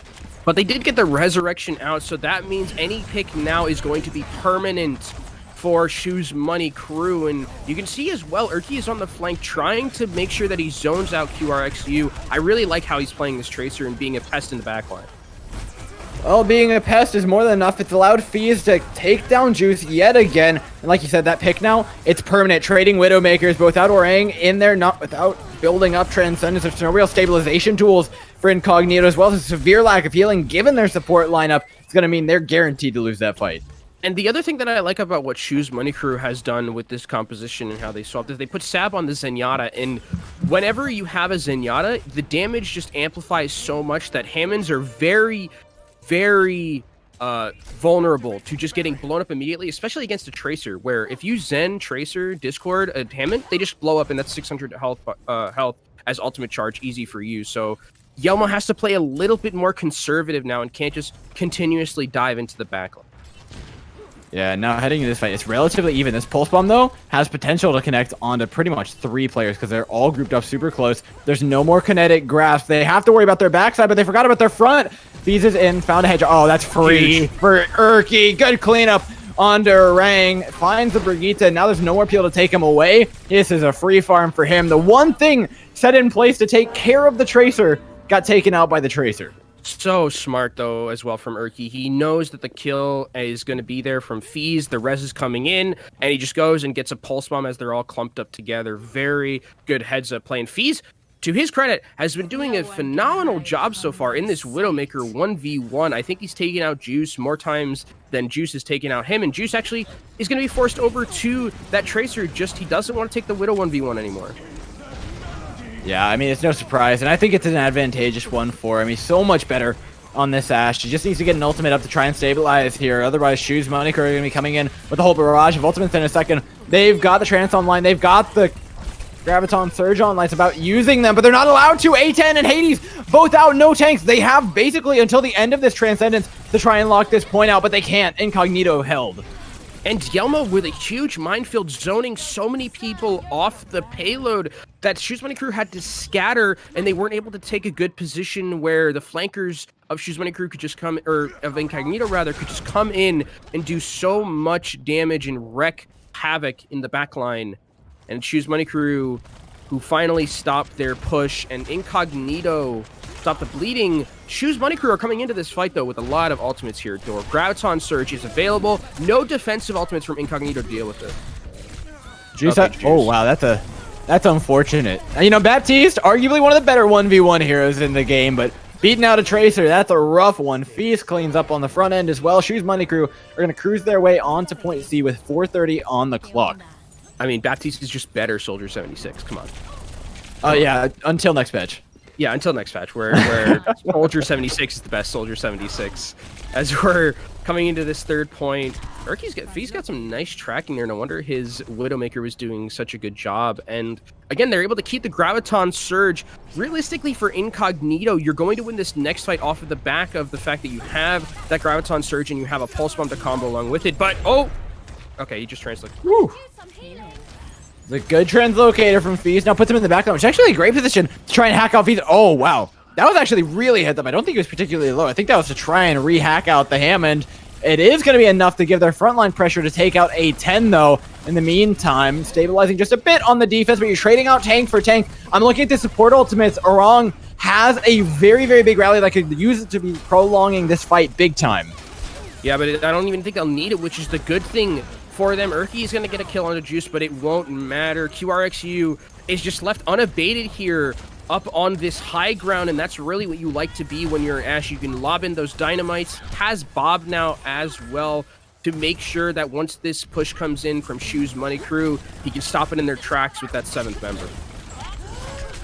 Uses it on the high ground. Now down to 6, though, Kenobi. It only lasted for but a second. Urki searching for yet another Pulse Bomb. There's no backline in sight, though. Incognito value the high ground far too much right now. It's going to be the death of him. That's a big grab from A10. EMP to shut down the Gravitic Flux. And that's Shoes Money Crew cruising on to the end with a couple of ultimates in tow to try and steal this one out. And I think it's going to be a very tough task right now for Incognito to hold here. They don't have any ultimates to speak of, Door. Realistically, the only one that they can get is Sobek's Valkyrie, but it's not one of those impactful ultimates like a Gravitic Flux or an EMP. No, Shoes Money Crew, as long as they stay par for the course, they'll be all right now. Another EMP from Fees to close things, and it's looking like a 3-1 to send Incognito out of this round of Contenders Trials and seal it up for Shoes Money Crew. Shoes Money Crew made, you know, probably one more map than they would have expected here, but they end up taking the series 3-1 in a convincing end to Junkertown. And they're going to be going into Contenders, I believe Contenders proper with a 4-1 record, which is pretty good considering Trials performances in the rest of the group. Yeah, I mean, it really felt like there were two front runners in this group, and it's no surprise to see Shoes Money Crew up there with them. Incognito, commiserations, you put up a hell of a fight, and you know what? Good luck next time, because I believe this team really can get there.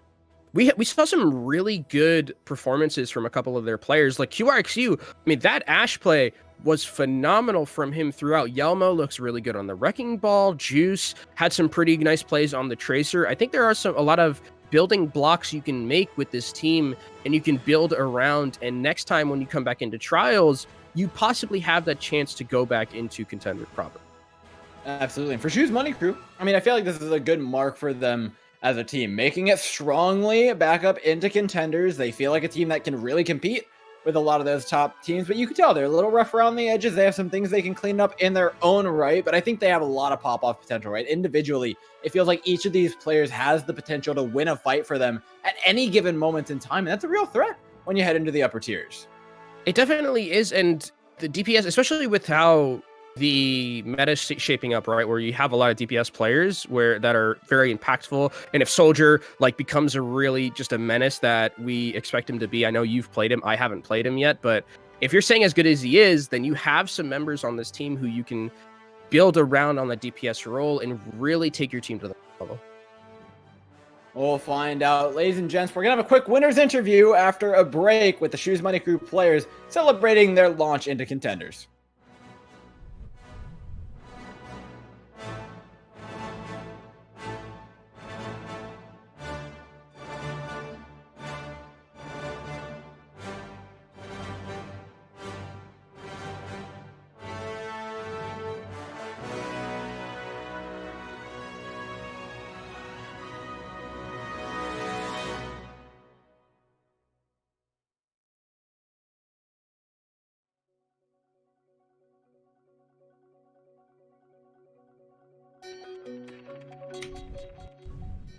Welcome back, ladies and gentlemen. I promised you guys a quick break, and that was no greater than 30 seconds. We've got Coomber in for an interview, though, to explain exactly what just happened for us. All right, I have to know, at what point was it, okay, we need to get back into this match? At what point was it, okay, Incognito are a serious threat? Because there's clearly a rise and fall. The first map was chaotic. The second map was a clear win. The third map was interesting. A map. Yeah. And the fourth map was you guys cleaning on up. So tell me the thought process there. I'd be lying if I said there was one. For the most part. It was kind of in the second half of Eichenwalde, we decided like, yeah, this is a bit too far. So we put our try-hard pants on, but unfortunately their comp is a bit annoying to deal with, especially when they can just push point it a little bit with their ball and someone's got to contest it, and then they use their torbot and their bob and their turret, and yeah, it's a bit janky. If we had a bit more room to work with, I think it would have been an easier map, but we didn't for reasons. And then on Junkertown we just took it seriously again. And then speaking of Eichenwalde, can you tell me a little bit about the comms when Erky flashed off the map, or pulsed off the map? Like, what was he? What did he say? What was his reaction when he blinked off the map? He was okay. So it's just we're all like, "Yep, we're reset. We've lost both our DPS, cool." And he's just like, "Oh," and then you hit the kill feed. No one brought it up, and then like after I out-tracked, he was like, "I just blinked off the map. I'm sorry." You just pray no one notices it. You just quiet. Yeah. It never happened. It's off the broadcast. Delete the VOD. Mm-hmm. Nobody saw it. I feel like you made up for it, right? There's like a two-man pole immediately after the Doom play on Temple. Yeah, like right after. There's plenty of other plays in there. Now, granted, Kenobi and I were struggling to figure out what was going on a lot of those maps, but you were in comms. You were there. You know who's doing what for the team. Is there anybody you feel like really showed up today, or you really want to highlight going into Contenders? So Incognito played some interesting stuff, and whenever we play against interesting stuff, historically and this week, A10 and Hades especially, they put their brains to work, and A10 obviously having experience on Avoided now. He's in their heads, right? He knows how they work, how to operate, and how to beat it, most importantly, and helps us along with it. And then Hades is just solid as ever. The rest of us just kind of like work with them and work to enable them. Unless Fees locks the legs, then we just enable him. But yeah, it's mostly our tanks. They're super clever people. Speaking of the legs, this is just a question, like talking about the future, but what do you think about the soldier chain that's going to be coming? Think that is Fees really happy? Is he just like, oh yes, he's ecstatic. He loves it. He's a former COD player, so and it's just exactly what Recoil used to, how Recoil used to work. So next patch he might just whack out the controller and lock the legs. I don't know. What are your thoughts? What are you? Are you a fan of these changes? Yeah. I like the game moving towards that sort of direction a bit. Maybe it needs a bit fine tuning, but I think it's a good direction. Okay, so we gotta watch out for Shoes Money Crew with Fees locking those legs on controller and Contenders. Oh boy, that would be quite the sight. But like Kenobi mentioned, you're going into Contenders. It's confirmed now. Congratulations. Thank you. What it was changed? What's different this time? And how do you guys feel your odds are going looking into the next bracket? So last month, it was Monkey Diva meta, like Sombra Reaper, that sort of stuff for a very long time, and then like a couple of days before the Contender started, it was like Rhine. Suddenly lots of Rhine, and we were kind of caught a little bit off guard. Like our macro wasn't as clean, but that kind of goes for the rest of the team, like all the other teams as well. But it may have been a strength for us. I'm not really sure at this point, but we'll have to see. Hopefully the meta stays a bit more solid going into next Contenders, but we do have to replace our off tank because A10's only subbing for us right now. He won't be with us, but I'm skeptical, but I'm hopeful as well. I think it'll be good. All right, well, I like that you guys are heads up. You know what went wrong last time. You know what you got to fix this one. Good luck finding another off tank. You look fantastic as it is, if we're being completely honest. So I've got faith in you, and good luck in your future endeavors, man. Thanks for coming in for the interview. Brilliant. Cheers. And as for our match one, ladies and gents, that's all we've got. But we've got another one on the horizon. Kenobi and I are going to be back in just a bit for Hot Bath versus Vox Nihili. You won't want to miss it.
Welcome back, ladies and gentlemen, to Monkey Bubble's coverage of the EMEA Contenders Trials region. Our day and our coverage actually finishes off with a matchup that's dead even in standings, but is just for pride between these two teams. Hotbath versus Vox Nihili, fighting for that third place spot. My name is Dora, and I'm still joined by Kenobi. This time, though, I have to sit down after that last match. gotta catch your breath a little bit. And I know. It was. I mean, we're in for a pretty scrappy one here, I would say, with both these teams, with Vox Nihili and Hotbath. And you're right, it's for bragging rights here. Both of these teams are going to be back in trials next month. So only thing to play for really is that ability to say to the other team, we were better than you, we finished ahead of you. Bring that momentum into the next season of trial. Yeah, and I think both these teams have perfectly fine momentum heading into next season. Hotbath has been around for a couple, sitting at an awkward place in the standings, but really looking to set themselves apart. They're yet to do so, but I think given another week or two, another season or two, however you want to put it, of trials, I think they absolutely could do that. And Vox Nihili, they've been around forever, right? This is a team that we know can compete. We know they've got the power. For them, it's about executing and putting themselves up to that next level, because you look at teams like Eichenwalde, you look at other ones that have ended up making it all the way up to Contenders, and back when these were all open division teams, back when these guys were hoping to make it into Contenders trials, those guys, they were all grouped together. Vox Nihili feels like the last one left of that group that's yet to make Contenders. So for them, I think that's a pretty big goal to reach next time. Yeah, I think that's exactly what I was thinking about when I think about Vox Nihili, is that this has been a team that's like, it's been almost gatekept by trials, right? Where they've just been here consistently. They keep coming back, but they just haven't taken that next step, and they aren't going to be able to take it this month, but hopefully in this next matchup, the areas where they could possibly try and, be able to take that next step. Where can you build off of it? And for me, the people I'm looking at is the Ematic, who is their main tank player, and in a meta where Reinhardt, very important. I think he is someone that I believe can play that type of carry Reinhardt style, where he's just going to go man mode, farm up those Earth Shatters very quickly, and that's how they can win, is through Vox Nihili's tank. Yeah, and it's worth noting that this lineup has been together for a pretty long time. Alex Vendetta, NKZ, Pingu, Nat, Froki, and Thematic, they've been practicing together for a while. It feels like it's about time this team came to fruition. Maybe it's next time. They've got that Contenders trial spot locked up. They're here to make their final mark on this week, though, with the match against Hotbath. We're starting off on Nepal, ladies and gentlemen. Let's hop into the match.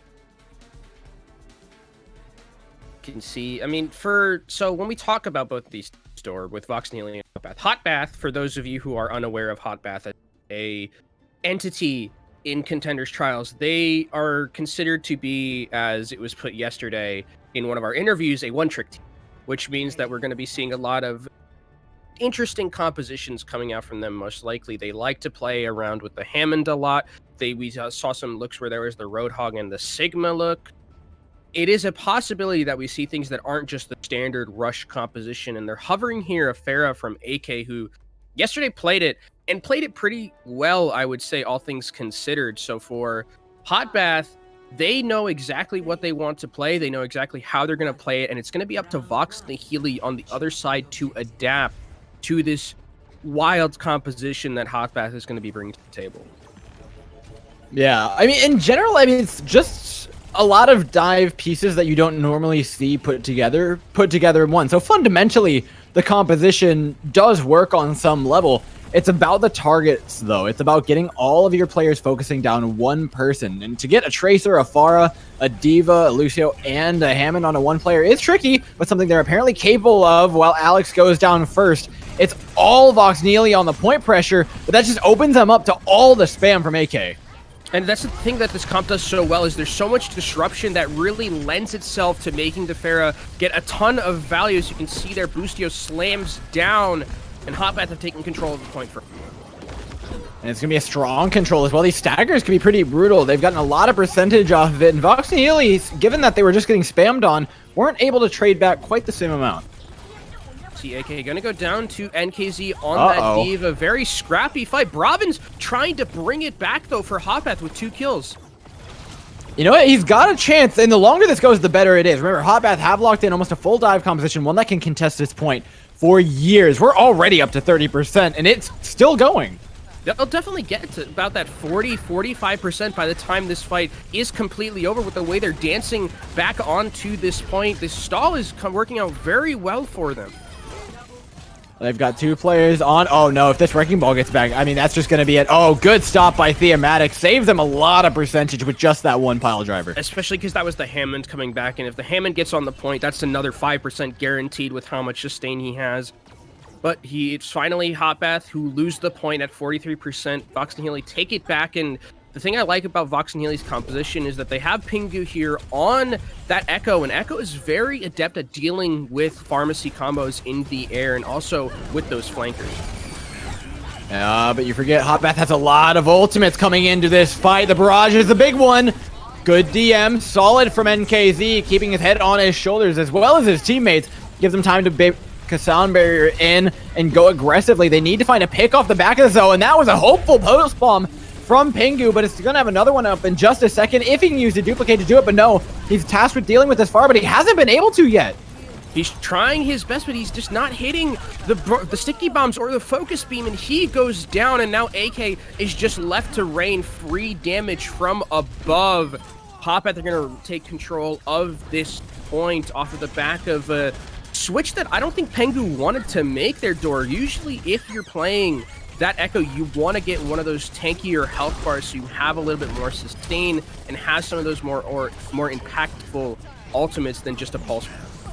Yeah, well, we're not done with this quite yet. I mean, there's definitely a recontest in here, right? There's definitely more percentage to be gained for Vox Nihili, but there's not much chance of the fight actually being won. They're buying a lot of time, though. 80% is almost final fight territory.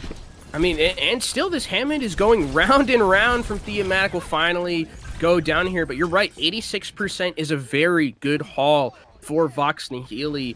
Close to that last fight territory. It's not necessarily just a win one fight, win the match because of how Hotbath are playing with this composition. They have a lot of stallers and a lot of people who can get back to the point fast. But for Hotbath, they have a ton of ultimates to work with. They're going to have a 5-pack in this next fight, and Alex has had Pulse Bomb on the other side. He's got to make something big happen with it. Yeah, mines on the point, though, are very aggressive. Sound barrier, they're going to break all of the mines with those. The Tracer going dutifully forward to take all the damage, and 2 from the barrage off the back end of it as well. It's going to be enough to seal it off for Hotbath. The question is, did they use too much, or were they just right?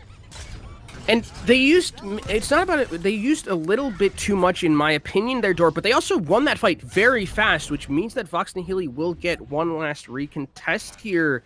And I think they could have done without the sound barrier, but the good thing is they forced out some key ultimates from Vox Nihili at the same time. Yanba has that sound barrier, so the sustain advantage is in the favor of Vox Nihili as we get to this last fight. Yeah, Yanba has to connect the sound barrier at just the right time as well. Oh, no! Oh, it's a disaster! Ninja 1K in the back line. He's gotten 2 with the bomb, and that's a huge pick, most notably on the Nat. There's no main support. The sustain for this team that we were praising, that we said was going to be huge for them, it's severely lacking now, Kenobi, and now with the help of the mines, it's going to help bolster that even more. Hotbath, however, the saving grace is that they have run out of ultimates. They do, but they're still Hotbath here. We're in the kill feed. It's green all over. They're about to be green with envy. Our Vox Nihili as they lose this first round off of the back of some very, very clutch plays coming out from Ninja 1K. That Diva Bomb just swept right in. With how the angle looked, I didn't even think it'd get a single kill, but it ended up getting 2 very important ones. And Hotbath, Vox Nihili playing it very close at the start. I mean, that's the thing, is Yanba was in a tough position, right? He wanted to get a lot of value out of that sound barrier, so he just had to trust his teammates to get away from the bomb. Unfortunately, that's what did him in. So a little bit more room to wiggle here on another map, though. Gotta learn from the solo queue experience. Never trust your teammates, you know? Never trust them. It's all about you. You gotta make the carry plays, Yanba. Well, that's the owl mindset, isn't it? Yeah, that's the solo queue mindset right there. Sometimes you gotta see that in Contenders trials if you want to win. But Vox Nihili switching up their composition a little bit, going for a dive composition, whereas Hotbath, if it ain't broke, don't fix it door. They're sticking with what brought them to that last win. And for Boostio, it's going to be he's got to play this very carefully because he's going up against a lot of front-loaded damage, especially with the hack that Sombra has. If Boostio steps wrong once, he could get blown up immediately.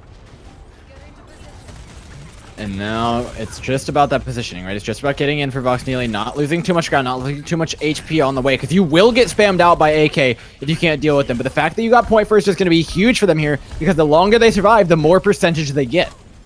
They've also, Vox Nihili have the point AK on the flank here, but he doesn't have a Mercy anymore. Button is down, so that means they can play a little bit more aggressively on the side of Vox Nihili. It's just, oh my god, it's so good for them as well. They've built up a ton of ultimates. This is a big disparity. And then KZ also ate the pulse bomb from Bravin, who tried to hero play that. So that means Pingu has the pulse bomb in which is one of those more impactful ultimates in the game.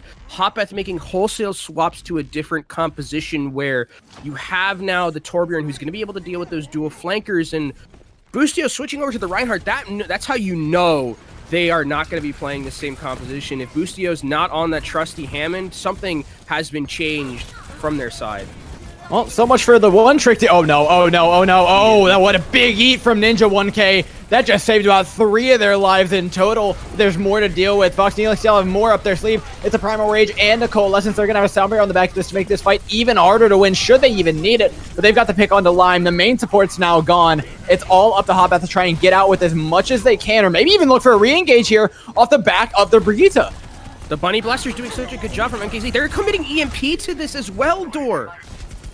You know what? It feels not very worth it. You've lost a lot of players in this brawl composition. I don't think Vox Nihili were ready for this. No, they definitely were. And now I would like to see here Vox Nihili thematic should switch over to the Reinhardt. Yeah, because if you're a Winston diving into a Torbjorn and a Reaper, you're going to have a bad time. You're just going to have a very bad time. And there's a Brigitte just to make it even worse for you. So the Reinhardt here gets a lot more value. I like that they're keeping the D.Va because D.Va staggers Reaper's value an insane amount because you can just hold Defense Matrix in their face and they aren't going to get a lot of value. But Hotbath, all things considered, have a lot of ultimates to work with in this next fight. Vox Nihili, because they made these wholesale swaps, have to force some of them out from Hotbath. You have to make an eco push here and get some of these important ultimates out of the way before you make another re-engage. Yeah, I'd love to see NKZ hold on to this bomb, maybe even for an EMP combo, because against the Reinhardt, that becomes infinitely stronger, right? There's a severe lack of mobility for Hotbath, but they're started out the fight in really bad position. Lime's out AK. What? Forget dry fight, Kenobi. They don't need ultimates. Bravin is getting a couple of kills in the backline, though, on the Reaper, but NKZ's right in his face, getting a bunch of kills. My dude is popping off on this D.Va, and somehow, some way, Vox Nihili flipped that point. And they're gonna stack. Oh, this is mean. This is mean. Just let him go off the map, please. Give him some degree of grace. But look at this now. Vox Nihili switched. They forced out so many ultimates from Hotbath that now they're in the advantage when it comes to their ultimate economy, and we're in last fight territory. If Hotbath loses here, we're going to be going to a round 3 on Nepal. I mean, it's the Shatter Brain games, but I'll tell you what. Vox Nihili, they're cheating. They've got the EMP, the Shatter. It's guaranteed to connect Kenobi, and Hotbath's entire goal is to stick together in a big group. This isn't going to be very pretty. I think they know exactly what they're running into. What? Oh, God, Alex didn't get the EMP off. They can move forward off that. The Shatter completely whiffs Hotbath. What a clutch! I think it was the shield bash from Buttonsy. I think Boostio actually shattered him out of it.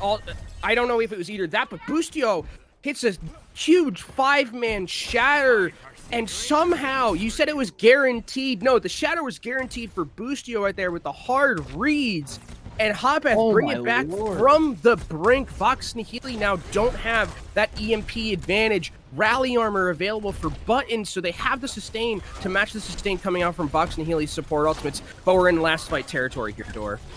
I mean, I'm actually looking at AK. This Molten Core could be huge, right? You force it into overtime, you drop the lava on the floor. Yanba's Sound Barrier, it's only going to get him so far up against that. It's going to burn through everything they wanted. 97%. Oh, look at the placement. He's waited for all of that. You can Defense Matrix some of it, but not all of it. Pingu's damage is even bigger, though. That spots him in the back line, and Nat's got the sustain to make it count with the Coalescence. Dancing around the floor being lava, but Vox Nihili have managed to dance their way over to a drawn point, 99-99, and Hotbath, there's no way they pull this one back. That was such a close one, Dor, all things considered. Feels like it could have gone either way. I mean, both teams in scenarios where we thought they had just guaranteed fight wins, it's the other team who comes up with an insanely clutch play to win it out. But in the end, it's Vox Nihili who takes the map, and now we're going to Sanctum as our last one. I wonder if we'll see any differentiation in terms of composition. Obviously, you want to have Lucio here because you can just use those environmental kills to such a high advantage. And AK, I like that if they're hovering this fair, I like that they're running it here because of the fact that you can pump out so much damage, and you also have another ability to boot people off the map and disrupt. So I think this is a very good hover for Hotbath start. Yeah, I wouldn't be surprised to lock him in. I mean, it's a bit of an old school Pharah map, isn't it? It's something like Lijiang Control Center. It has a roof. It's not traditionally thought of as one, but it was run for some time, and for good reason. That pit, like you said, is so deadly, and offering up another way to get that environmental kill can be so strong. Already, though, Vox Nihili... whoa. Oh, they're going back to swap? Yeah, this is... There's no way they break out the Reinhardt. Yeah, but this is actually really smart as well, though, from Hotbath. I like this a lot because they've realized that their Vox Nihili plays best when they have the double flankers in Alex and Pingu, and now they're switching over to Torbjorn Reaper, which is going to melt through the dive of Vox Nihili. Even though they give up the point, that's fine, because now they can play a little bit more on the aggressive side because of the fact that Vox Nihili has no point presence against the double shotgun. I mean, NK... Oh, no! Boostio! That was huge from Yanba! Braven across the other side of the map, though, takes down Thematic, and NKZ just has such a huge job. He has to defense matrix a Torb and a Reaper. There's just no way you can do that to both of them. It means Braven gets to free farm in the backline right now, and the compositional swap from Hotbath, it's worked beautifully, Kenobi. Yeah, I mean, you give up 25%, but now you're forcing Vox Nihili to make swaps of their own. Alex, 38% towards his EMP, not really as close as you'd like him to be at this point. And Pingu is going to have a very tough time on the Tracer, which is why he's going to swap over to the Reaper to offer a little bit more of the match between those shotguns. But still, even though Hotbath gave up that 25%, now they're going to just get it really for free in this next fight and force Vox Nihili to reset a lot of their ultimate economy. Yeah, and Vox Nihili, like you said, they've got to reset, and swapping to Reinhardt here is weird. This is one of Reinhardt's weakest maps in quite literally the entire game, so getting in safely is going to be the real trick, but he's managed to hit a big fire strike, 40% to the ultimate already. But Hotbath, they're happy to play Ring Around the Rosie. Especially because they have control of the point now, and here's the Reinhardt going to charge. Oh, no, is he going to get no. caught? And he does. That is no Brigitte for this next fight. But Theo's also really far away from the rest of his team. Hotbath aren't going to take advantage of that, though. They don't go for an engagement off the back of it. They're going to try and fight in the low ground here, but that's even better for Vox Nihili. They flipped the table, right? Initially, the double shotguns of Hotbath were so good in the small area, but now with the hammer of Thematic, it just gets so much worse. It was a really smart rotation, I think, from them to force Hotbath away from the point, because Hotbath wants to play towards that point, wants to have that presence there, but with the rotation from Vox Nihili, they just weren't able to do so, and now Hotbath is coming into this next fight. They have the Graviton Surge, and here it is. Grav plus an Ant Matrix should be enough. Braven in the backline's looking to seal things out. That's a lot of ultimates used from Hotbath, but it definitely gets the job done. But they are able to keep a couple of important ones as well. They're keeping the minefield, they keep the rally, so an expensive ultimate fight, but not the most expensive it could have been. So I've definitely seen teams just throw every single check mark into that fight, and their ultimate economy is screwed for the rest of the round. But if you're Vox Nihili here, you're not too shabby with your own ultimate economy. You have the cheater EMP available to you, can be comboed along with the Death Blossom or the Graviton Surge. So not looking too bad for Vox Nihili, all things considered. And Hotbath, I want to see Button use this rally a little bit more aggressively before the EMP comes out, so they have that stacked up rally armor. And there it is. Whatever they want to use it with is the big question. No follow-up from Vox Nihili. They held all their ultimates. It's going to be a coalescence, but after the EMP, most notably, Hotbath have gotten to regroup. They've gotten their point presence back, and Thematic Shield is next to non-existent right now. If Hotbath can get out without losing any players, they're going to be in a fantastic position. Braven even managing to stay alive for an excessive amount of time. Vox Nihili have finally made their way onto the point. They've got those ultimates in their back pocket, like you said, but they've got to win it here. And KZ getting a couple of kills is huge, and he's on the flank. He is so charged up right now. He's going to melt through all of these health bars.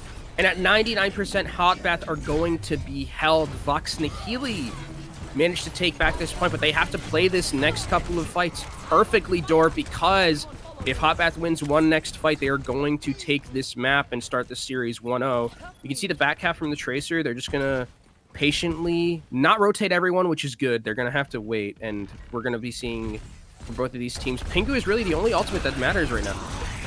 Pushing aggressively with the Death Pulse. I love this from Thematic, keeping the Reaper up, gets him at least 1 kill. And I think that's a huge one, right? You take away the option of the Graviton Surge. Now the Molten Core, it has to be used dry. Boostio has a good opportunity for a boop, saves himself with the Pile Driver, but still taken down by Alex. The time running slim for Hot Bath. They need something, anything from this Amplification Matrix, but they're not finding it. It's just a Molten Core. They've got point presence, but they're severely lacking in health.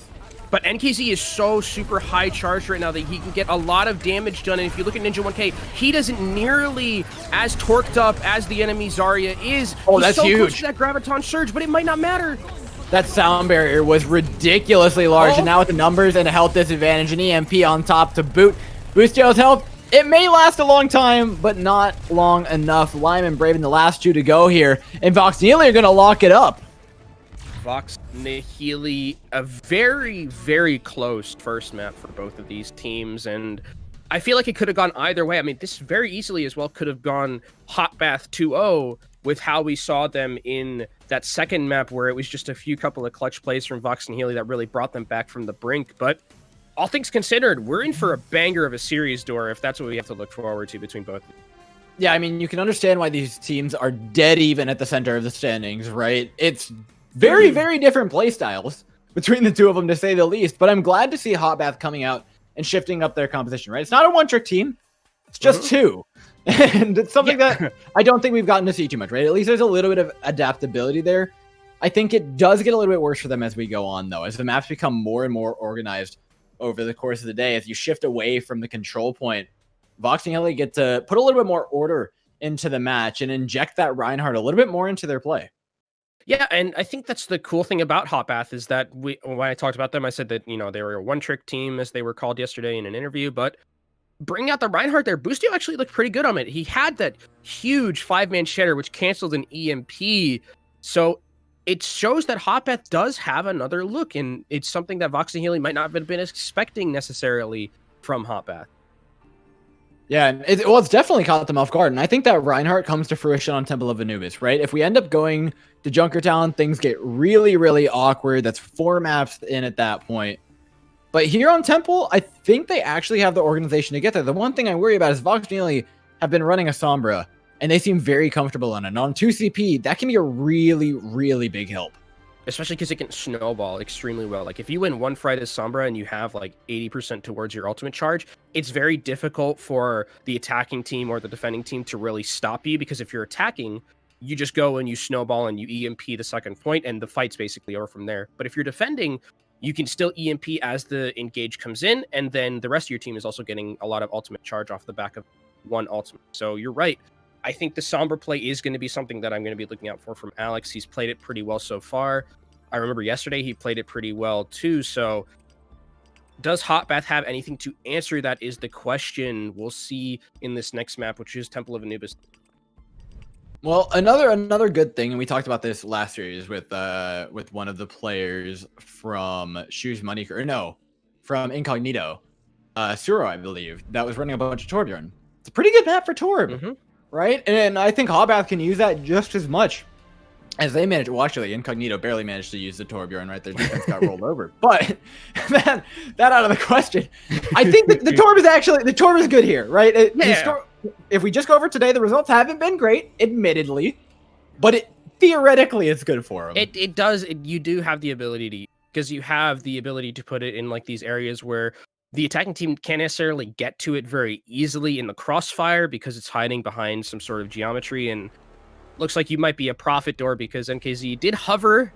He hovered the Torbjorn for a little bit, so maybe that's just a hint to us, the casters, they can hear you. Just oh. I mean, they play like 2 heroes. Yeah. Probably going to be a Torbjorn. Yeah, I mean, it is definitely a possibility. But Hot Bath on this defense here, or I believe they're going to be on the... I wonder what they do, because we talked about them again.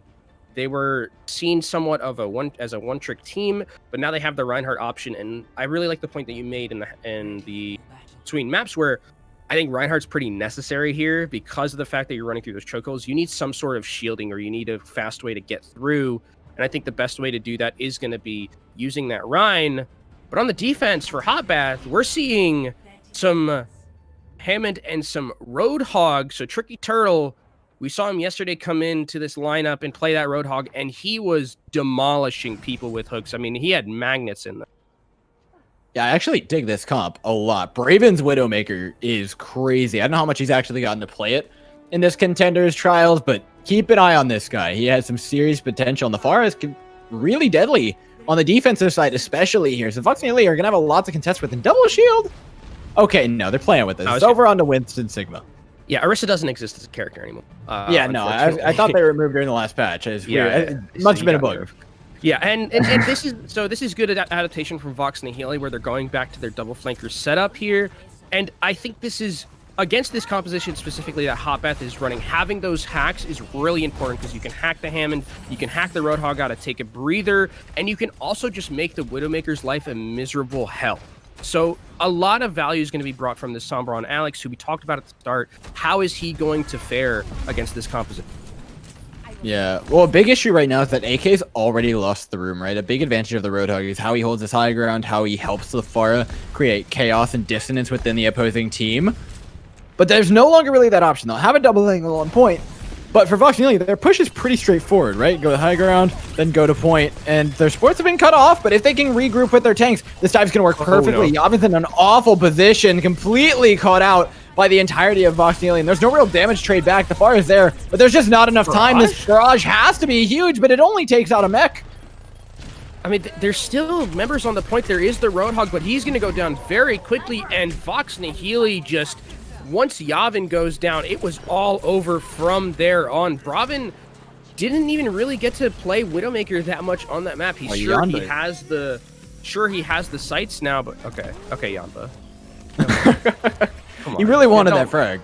Yeah, he's mad right now at the Moira Orb, as we all are whenever we play this game. But Hotbath making swaps, and the best part about this is that Hotbath is making swaps to the double shotgun comp.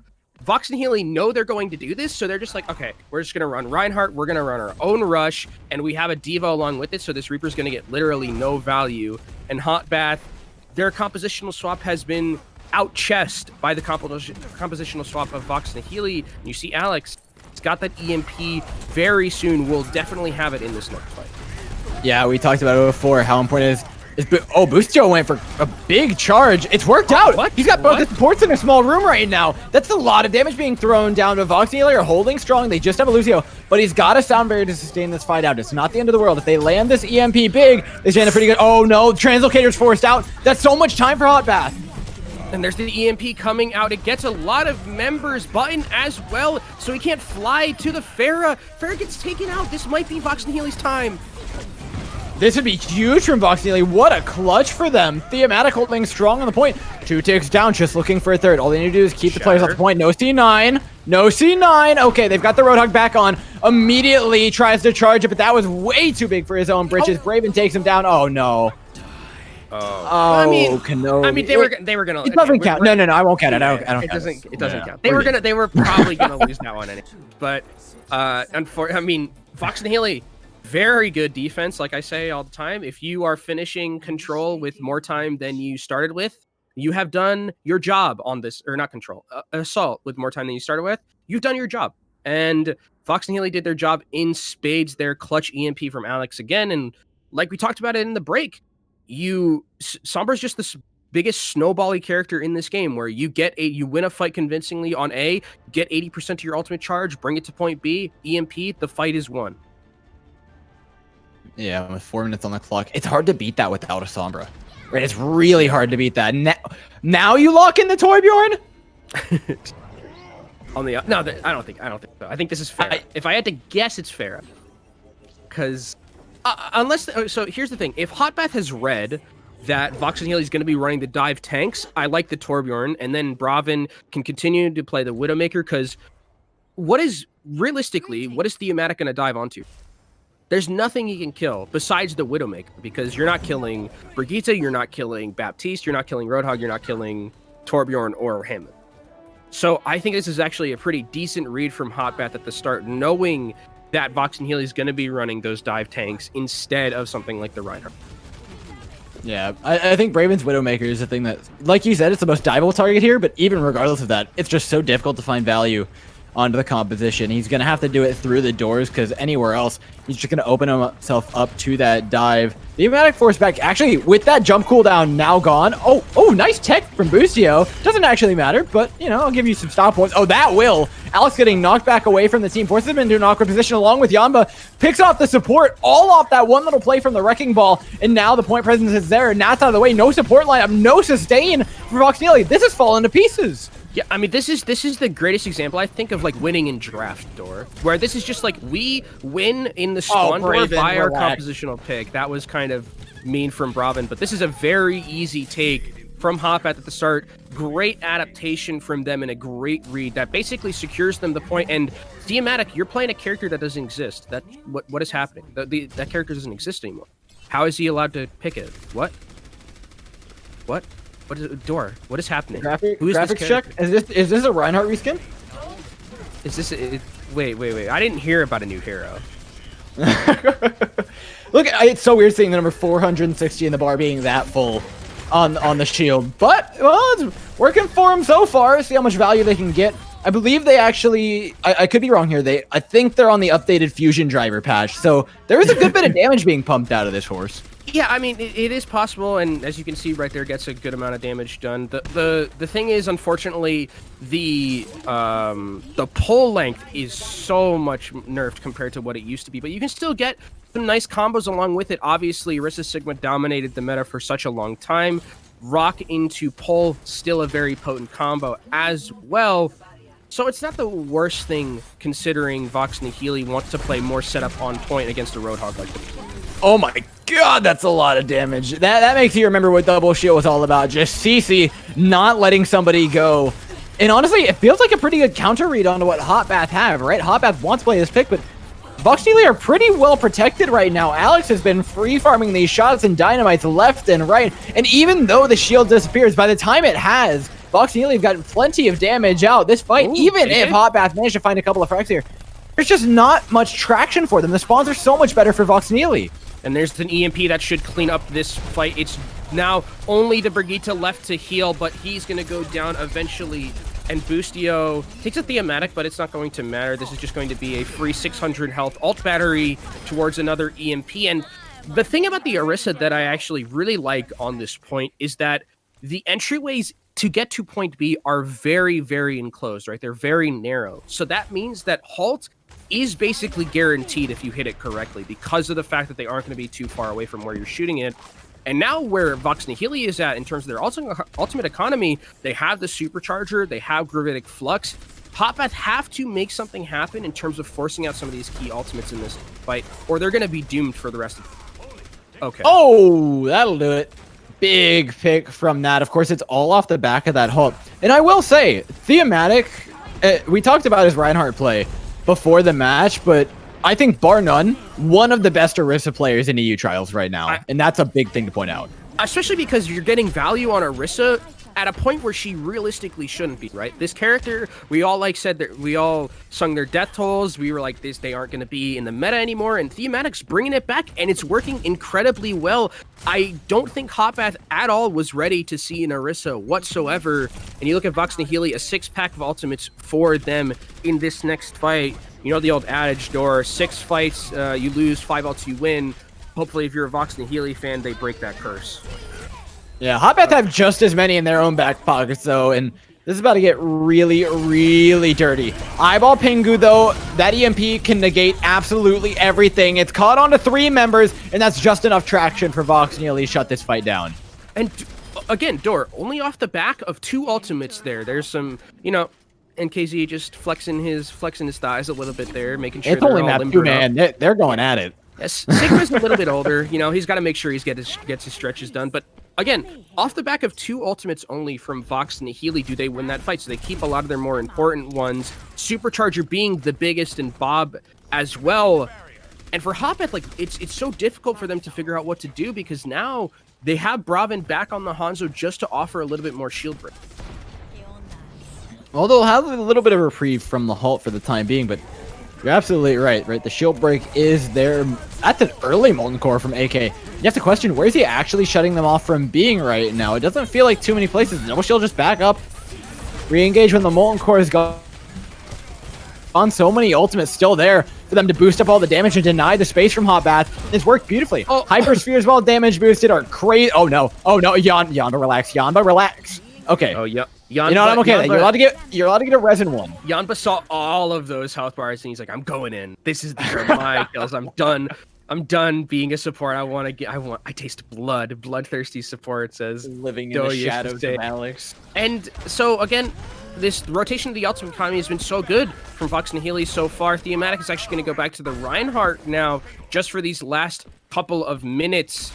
But EMP again available for Pingu, and with 1 minute left, you're going to get 2 fights if you're Vox Nihili here, or if you're Hotbath here. You're going to lose one for sure because you're walking into EMP with no ultimates of your own. But they need to go quickly because if they take too long, they aren't going to get a second shot at them. That's kind of the question. Do you even need the EMP? Yeah, Pink is just playing on the front lines here.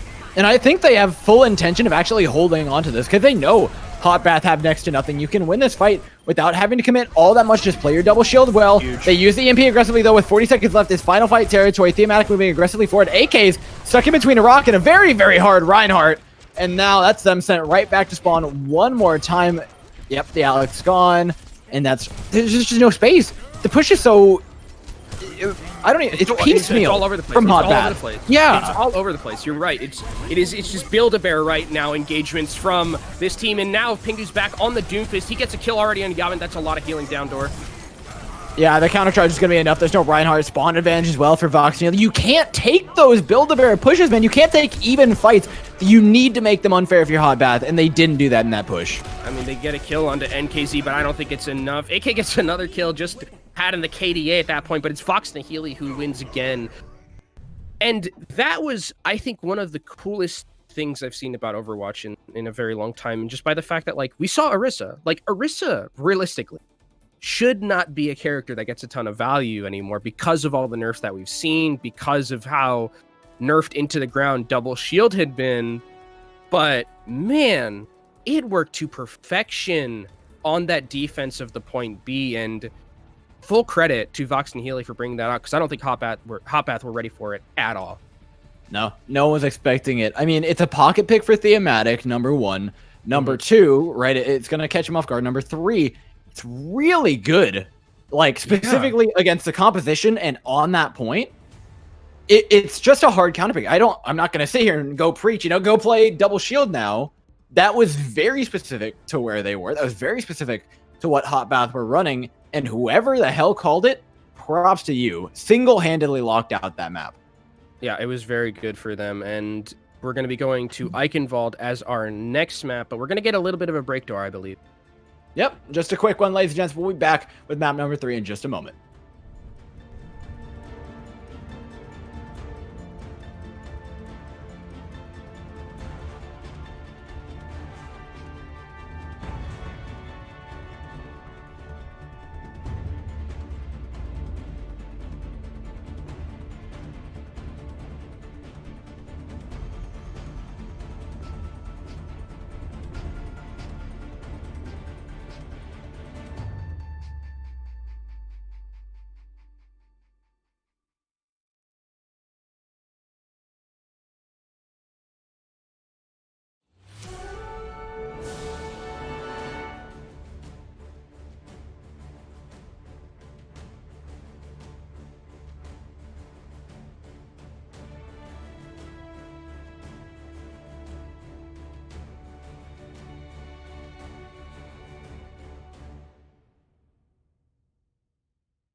Map number 3, ladies and gentlemen. Vox Nihili up 2-0 against Hot Bath. It's all for Pride, all for that 3rd place slot. Zor and Kenobi, we're still here bringing you all the action. Hot Bath have been running a couple compositions so far today. None of them have managed to take down the threats of Vox Nihili. We're about to give them a little bit of their own medicine, it may look like. And if you're Hot Bath here, this is where the reverse sweep has to happen for you. You've been beaten in the last 2 maps. The last one kind of handedly by a composition you weren't expecting, and now you have to bring out all of the tricks up your sleeves that you have to try and make this reverse sweep happen. And like you mentioned, they're running a composition.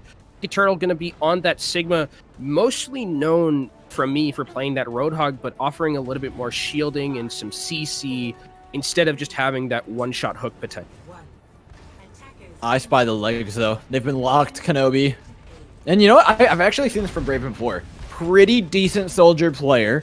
And if they can get value out of it, then I'm looking at a pretty solid hold from Hot Bath. The Vox Nihili have locked up a very formidable composition. And I'm looking at Pingu versus AK, right? It's the one trick versus the guy who, quite granted, is a very, very solid fighter. Pingu can go toe-to-toe versus AK here, but it's about making that space. You have to win the fight if you actually want to beat Hot Bath here. And Vox Nihili a little bit not sure of what they wanted to play, but now they finally pick the composition they want, and it's going to be this full flanker dive style that they've been trying to play a lot before, but Pingu gets slept, he's going to go down.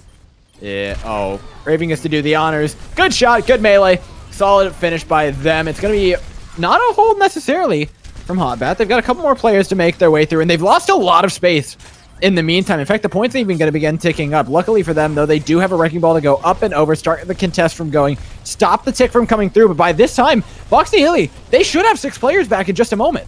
Yeah, they already have the tick, and the health bars are pretty low for Hot Bath. Boostio goes down, but AK trades it back on the Nat.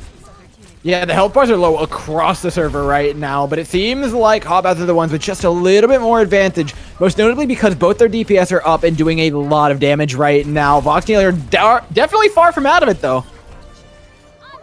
I mean, it's Vox Nihili who comes up again with some clutch plays. It looked like it was disastrous once Pingu went into that backline and got slept, but it maybe for Hot Bath, they sent too many members over to try and get that kill, and then Vox Nihili, credit to them, took all of that space away from Hot Bath, and then the fight just evolved. Yeah, I think that fight devolved, honestly, a long time ago, if we're being completely honest.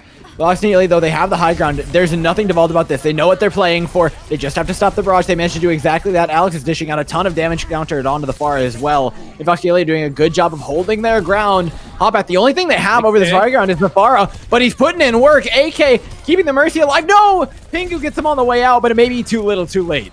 AK is still alive, but now since the Mercy's gone, he has to play a little bit more conservatively and can't play as aggressively as he'd like. So the cart is going to be pushed here by Vox Nihili. There's the Nano Visor coming out, but there's a Diva right in front of his face. The defense matrix only lasts so long, though. He's going to get a lot more from this than we initially thought. The Monkey can push him back into the back room and takes him out eventually. It's a 1-for-1 trade, tank for DPS, but it's pretty good here for Vox Nihili. You're going to be coming in with a re-engage and an EMP. You see the chase onto the Mercy. That means there's no pocket for the Pharah any longer. Gravitic Flux is used just to try and take down that main tank at Thematic.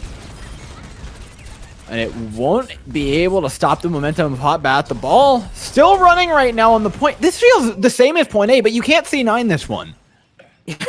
Yeah, a little bit. And you could see Boostio had a really nice minefield directly on the cart to stop any sort of progress whatsoever from Vox Nihili. Now Vox Nihili has to reset, but you see that checkmark right next to the Sombra's name, the Great Equalizer in Overwatch, the EMP that can end this fight before anything disastrous happens to Vox Nihili. Yeah, and there's no one super key that this EMP has to hit, right? There's no nano boost to keep the tank alive. The Valkyrie would be nice to get, right? You'd appreciate hitting the Mercy with this, but in the meantime, the cart still moving forward. You're looking for the neutral game to actually be won here by Vox Nihili. And with the sound barrier not being there, I'm not sure they fully want to commit to this fight. Yeah, you're right about the EMP from the Sombra, is that this composition from Hot Bath doesn't really play that clumped together. The best scenario you can get is you get either both the tanks or you get the pharmacy combo in the air. Those are probably your best options if you're trying to get someone value with that EMP. I like this from AK, actually. Pretty far from the barrage, but it's going to be an EMP finally thrown in by Alex. And again, what do you hit here? Tricky Turtle's off the map, and I'm actually really curious what caused that to happen. Hot Bath still have a very strong foothold back into this, not to mention the fact that if Buttonsy comes back with Valkyrie, their sustain's going to be through the roof. Vox Nihili have managed to stabilize, though, and a big hack onto Boostio is actually going to give him just enough to get that cart going towards the end. And once the Pharah dies in this composition, it's so hard for Hotbat to really get anything done because they lack a little bit of that burst DPS. And now AK has switched back over to the Torbjorn. We saw this last time Vox Nihili tried to play that double flanker, but Pulse Bomb is available for Pingu. He can end this fight before it even starts. Gets in, chucks the pulse. Nothing found for him. It's a hot bath now for a recontest with the mines. It's going to be helpful, but with Boostio out of the way, their health pool is severely lacking. Good one clip there by Pingu to get the Mercy down and out of the fight. Hot bath are slow moving this one. It's feeling a lot like the previous fight. And Theomatic is alive in their backline. He was 1 health, but he gets the Mega, the D-Mech onto NKZ. I don't think it'll be enough for Hot Bath to hold here, and they will eventually take this point. Well, there's a chance here. There's a snowball's chance in Florida Heat. I won't say in hell, but there's definitely a recontest. It's pretty strong. Yavin's in for heals as well. AK now has a turret set up. There's no ultimates on the horizon, though. That's the big thing. Vox Nihili's entire time, they're charging him up. They have EMP if it gets that bad. Raven's Pulse Bomb may be the only thing there, but with Pingu shutting down Yavin, that has to... This is still going on.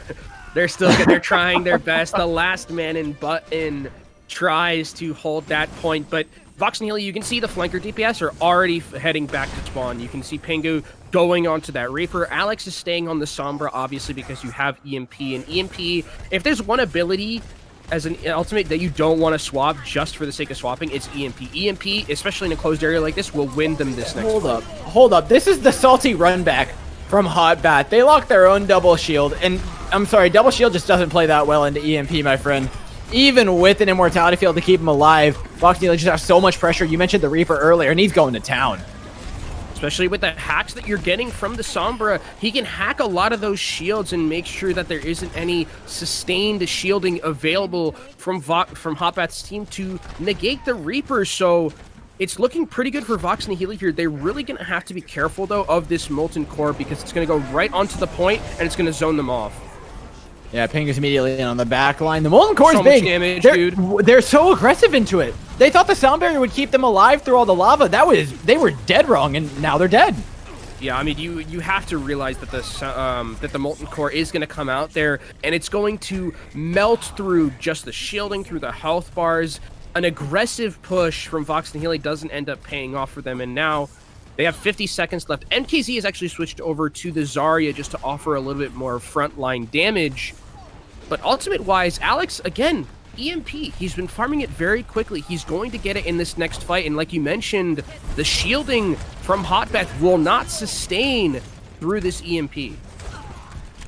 And that's a big issue, is actually getting past there. They've swapped onto a Reinhardt, though, right? This makes a lot more sense. The hammer can actually at least do something, right? It can at least zone them away. And if Tricky Turtle gets aggressive with this, it's almost certainly just going to be EMP'd away. Their big ultimate, the one thing they have to get back in this fight, is going to be completely negated by Alex. Moves aggressively with the EMP. Of course, it cancels out the Gravitic Flux. This is so good for Vox Nihili. Pingu can now just free farm on these tank HP bars. It's just about taking out players without losing any yourself for Vox Nihili. Yeah, Biden used that rally there to give his team a little bit more sustain. The kills are coming quickly for Vox Nihili, but they need to come a little bit quicker if they want to finish the map. Yeah, Braven's got one onto Alex. There's a chance here. The spawns are really close for Hotbat. They've got a Reinhardt back in. It's super winnable. Oh, there's the Death Blossom, though, from Pingu. He's going to be shredding those health bars and those shields. Tricky Turtle, pretty much the only thing keeping them alive. I love the change of direction from Vox Nihili. Immediately going back onto the sports with the Graviton Surge, popping in a sound barrier to make sure it happens. It was overtime, but Vox Nihili got there. Vox Nihili says, you guys can't do Orisa as good as we can. They swapped onto it once, and then they got EMP'd, and they're like, okay, we're off. Back to Reinhardt. Yeah, okay. Yeah, it's like, okay, we tried. You guys are the kings. Thematic, I'm not coming for your crown, but Vox Nihili finish all 3 points, as you mentioned, in overtime, so they will get another shot at this map if Hotbath finishes with less than a minute.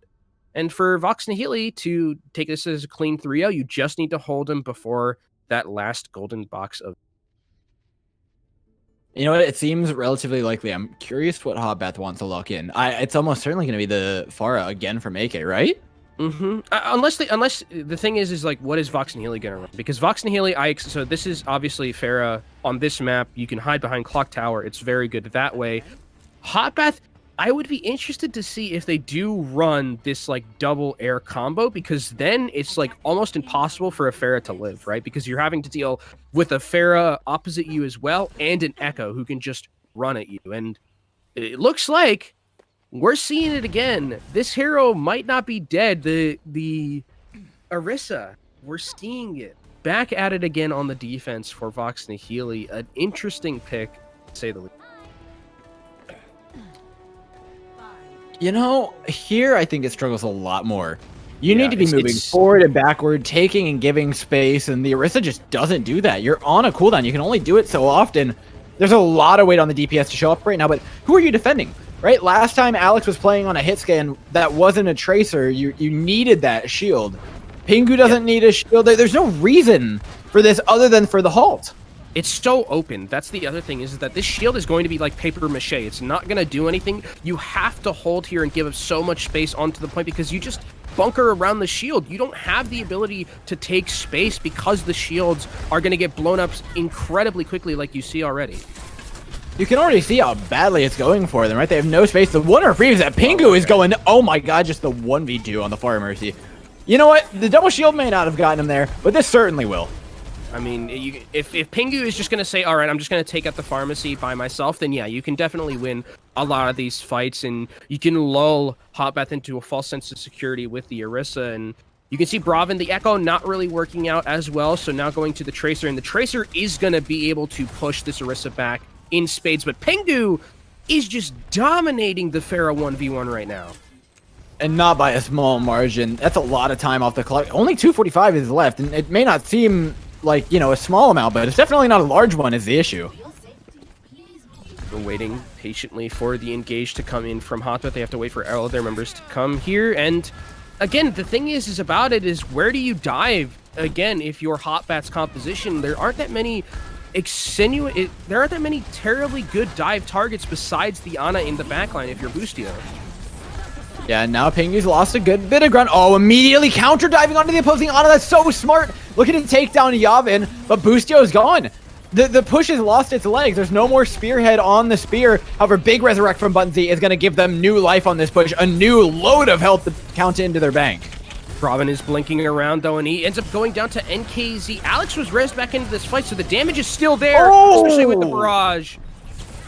That's true. This fight just got so scrappy. I think Vox Nihili are at a slight advantage, though, because Nat's going to be coming in. They have a nano boost. Yanba's still up, able to keep them alive. Just deal with the Pharah, and they should be all right. Yeah, the pharmacy has to live here. This pharmacy cannot go down, but Button goes down. That means the Pharah's not going to be long for this world either soon.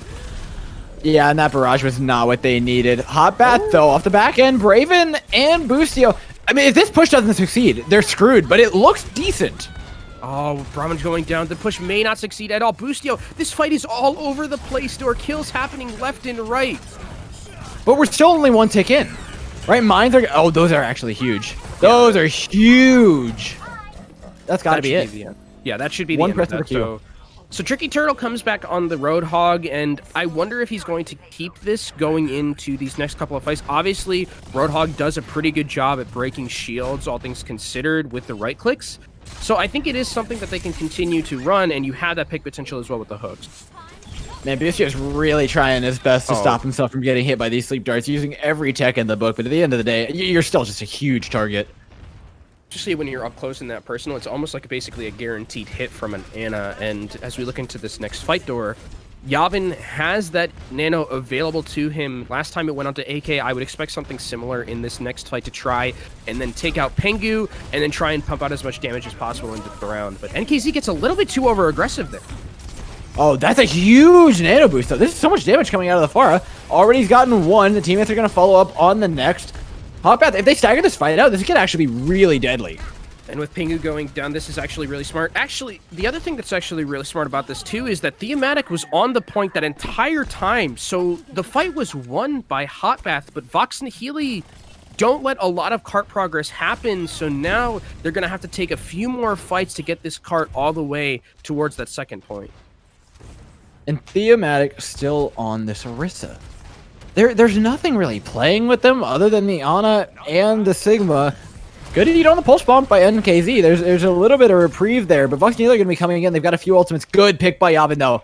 Pingu's out. He's going to take at least a res to pick that back up, but in that time, it allows AK to get right up and over top them, start really dishing out the damage, as well as Braven, who's just searching for that backline, decides it's time to deal a little bit of damage to the Sigma, but it's Hotbath clearly in control of this fight right now with so much space.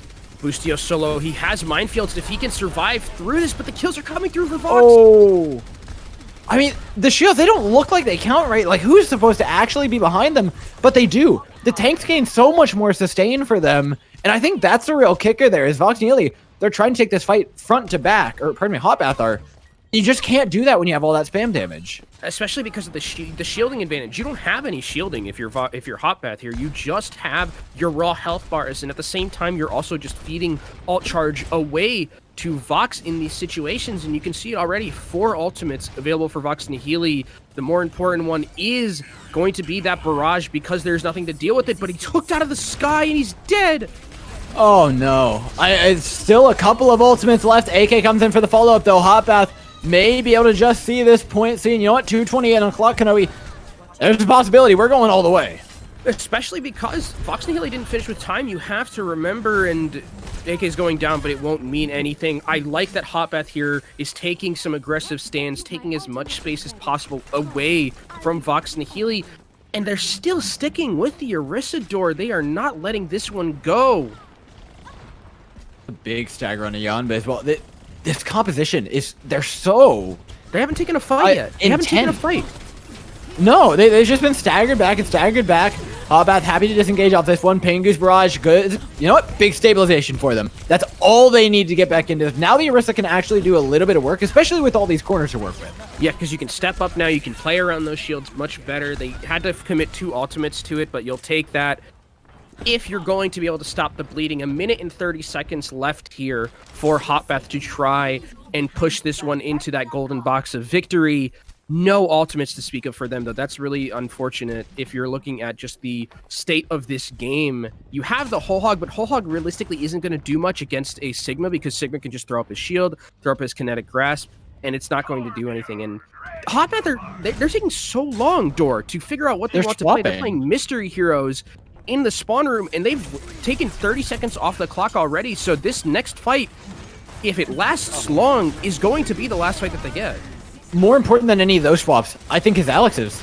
Onto the Gash. This can be deadly. There's so many sides. Oh my god, he's just standing still. Yamba doesn't respect this Wrecking Ball at all. And they've won the fight even without it. And 48 seconds left for Hotbath here. Ultimates. Pulse Bomb gets a stick onto Theomatic. That's a pretty big pick, but Tricky Turtle isn't there. Oh, and they weren't able to deny the res. Great hack onto the Wrecking Ball. Boostio forced away. Can't deny it anymore. Now, Vox Nihili, they've got 1 ultimate in the bag for them. They're coming up on a nano boost, but Hotbath are lacking just as much here. The Whole Hog has potential to find big value, though, by breaking those shields and forcing the DPS away. They've already got 2 picks to boot. Theomatic, the Fortify. Oh, he's body blocked in. Great job by Boostio. Nearing the end of that, 17 seconds on. I think we're going a second time around here, Kenobi. And KZ trying to get back on the ham and has some sustain, but there's a Torment turret shooting, and they aren't going to be able to get... They get on with 7 seconds left. Not a terrible difference in terms of the time banks for both of these teams, but they are going to both get one last shot at this. And the Orisador worked on Anubis. I can't say that it worked as well here. It just did not look like the same amount of value. On third, yes, it got a lot of value by the fact that you're playing around those enclosed corridors, but you're going into like Torbjorn, you're going into Hog, things that melt shields, and double shield isn't really double shield without the shield. Well, let's see if they lock it in again. I think that's a big question. I think it didn't work at all. I think it worked to the detriment, honestly. Like, there were times where you saw, like, okay, this has potential. You see what it actually offers to them. But at the end of the day, Hotbath made it through the map. And something tells me against another composition from Vox Nihili, they don't do that. I think they definitely, like, because they finished with 7 seconds left. There's a possibility where if they're running, like, Ryan or something to, or, like, even Hammond, like, there's a possibility that they don't even finish at all if you're Hotbath. So Hotbath is going to get our first defense since they have those 7 extra seconds. And if you are Vox Nihili here, you probably have a good idea of what Hotbath is going to run. So for Vox Nihili, they're going to be running their double flanker setup with the Sombra, with the Tracer. They only have a minute, so they realistically aren't going to be looking to farm up any of those ultimate abilities, besides probably the Coalescence is the closest one that they're going to be able to get. But they have to win this off just raw picks onto the backline. You have to take out the Tracer, you have to take out the Ana. Yeah, and AK in the sky is really difficult to deal with as well, right? There's not much that individually targets her. It's going to be a team effort, if anything, from a lot of these dive heroes to actually get in. With 38 seconds, this secures it. It's pretty much final fight territory guaranteed for Vox Nihili. Moving quickly into the back line. Oh, Tricky Turtle's gone. Their health pool quickly diminishing. That was a lot. No take a breather offered. Nothing to keep himself alive. LOS is his own supports as well. Vox Nihili are going to start taking this one up pretty soon here. You see the D.Va trying to battle against the Pharah in the air. They get 1 tick. That's huge. That means there's a win condition even if they don't take this point. Exactly. Pingu, solo HP. The health bars are getting really low for Vox Nihili, actually. Hotbath have a lot of damage coming back in. Tricky Turtle's back in. They need this barrage. AK misses big time, though. And now the spawns are good for Vox Nihili. The ultimate, though, the Coalescence, as you mentioned earlier, the saving grace for them is dealing so much damage over to Hotbath. Not only is it 1 tick, it's soon to be 2 here. If they can just get rid of that one remaining player from Hotbath. There's the sound barrier. The Nano, though, is onto the Roadhog. This guy is going to do so much damage here. Pingu is in the backline trying to duel, but in the meantime, Brevin is taking out his supports. It looks like Hotbath have it locked up. I think they've done it. NKZ's bomb over top. AK with a contest, but it's just a ball. 1.5 ticks is what it is to beat for Vox Nihili. That defense is going to be tough. Brevin went absolutely nuts on that defense. Got a huge 3K taking out those supports, while Pingu did not get the same sort of value on that Tracer. It just did not work out the same way. And for Hotbath, your win condition is here. Just get 53.4%, and you are going to be able to start that reverse sweep. Whereas for Vox Nihili, just 1 defense. You need to win probably just like 1 fight, and then you're going to be able to take this in a 3-0. Yeah, grand scheme, I'm not sure how much those 7 seconds matter. I think if anything, it allows Hotbath to go for a compositional swap, which they have done before, but not much more than that. And I like already that Hotbath, or not Hotbath, rather, Vox Nihili, they're hovering Pingu on this Pharah. Really gonna work well at the start because you can play around that clock tower, pump out so much damage. We saw AK do the same thing, and AK is gonna opt for the Pharah. So the Pharah v Pharah battle here is gonna be so important, but Door, seeing it again, it's the Orisa. On this defense, I don't know how this is going to work. They're going to have to play so backed into a corner because these shields are going to melt with a Hammond, with a Roadhog shooting it, with the Tracer flanking around. This is going to have to be a valiant effort for Vox Nihili to hold right here. I mean, this is arguably the point where it worked best. Whether you want to attribute that to Pingu's Pharah or to Theomatic's Orisa is definitely still up for question. But 1 minute on the clock. It's final fight. For Hotbath, it either ends or keeps going here. Nothing in the middle.